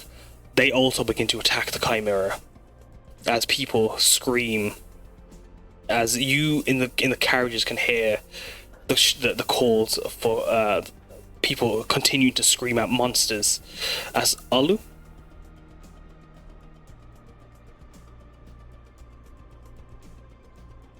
what's Alu doing? Are there any citizens within the same cart as the monsters?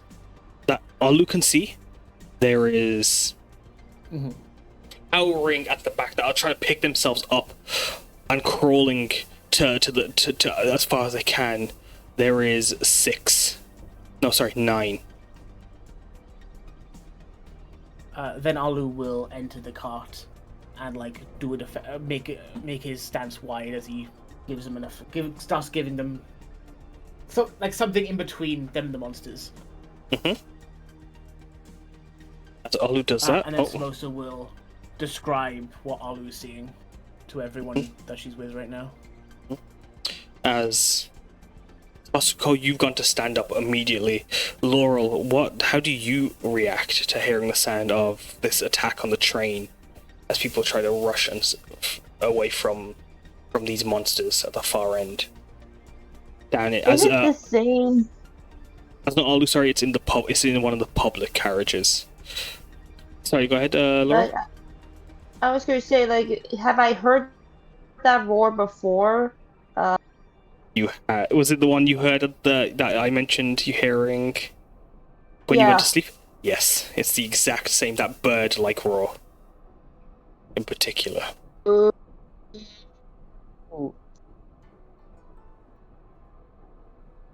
I would mention it to them, like, yeah, that I've heard that before. I don't know what it is, but that does not sound good. Yeah,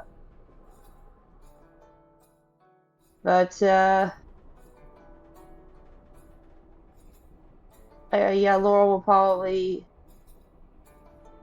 go and make sure everybody gets out of evacuates safely.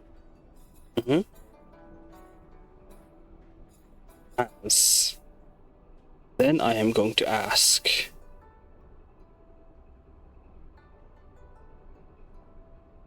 what about you, Meiying? Oh shit. Well, if people look like we're gonna get moving and grooving. I mean, there's a window attached to our room, right? There is, yes.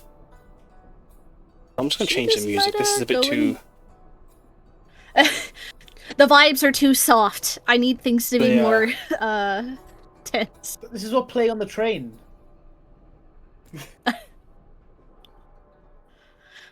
The train vibes change. But I think she might be following Alu outside and might be aiming to get more of a lookout of things out on top of the train. So I'm just going to find out how much gestures to the movement you'll need. Sorry, go on. Sorry, continue. As she just kind of like... I don't think gestures. She announces to the rest of the group. Well, I can clearly see we're just not going to sit here. Come on. Anyone wishing to join me outside for some a bit of refreshing air? I'm in. Are you coming out of the window, May? Are you breaking the window open? How you... Does the window not slide open? It's it's at the top. There's a small little crawl space that you'd be able to climb through. It is no bigger than a foot. For safety reasons. Yeah, I think if she then like pancake squishes herself, she can get herself all the way out there. She slides through, climbing up. As you get to top, you can see Alu. You dashing. You note down how many turns you need to make it to move 450 feet movement. If you want to write that down. Same with yourself, Hasuko. Same with yourself, Laurel. Yeah, let me do math. What are you doing? I think like the other she will get up, and she'd say, I think this is wild magic. I could be wrong, but it's gonna be a fight. And she gloves up, ready to go. And you do the same as well to note down how much movement or how many turns you need to move up to 455 feet of movement, including dash or teleport. But please note down if you're using any of your resources. As Cupid, how are you reacting in the situation? Immediately getting up. Also wanting to go through the window, but sees that it's too small. Hmm. They're like, Haruki or Hasuko will pay for it, and they try to break the window. As Cupid, do you go in with your elbows? You go in with the fist? How are you breaking it? Fist. Go ahead, roll an athletics check as you break the window and try to climb up to the top of the train. Okay. Yay. As with the 22, yeah, no, there is no trouble. As you want to describe what it looks like as you climb up on, as you break the window, you see the glass fly against the ocean. As you see underneath the sea, as the tracks go over over the ocean, as the coast is in the far distance to the east, you see the railed magicking underneath you, as the train moves along. With that, I'll be using my wings unfurled, and it's just a black ball of fire that bursts through the window before flying up and landing on top of the train. And flying over to where the monster is. Perfect. As they're not out, they are inside the train, so you would have to break into one of the windows. But yeah, you can, if you want to note on how much movement you need to get there for me, as well. As lastly, Samosa.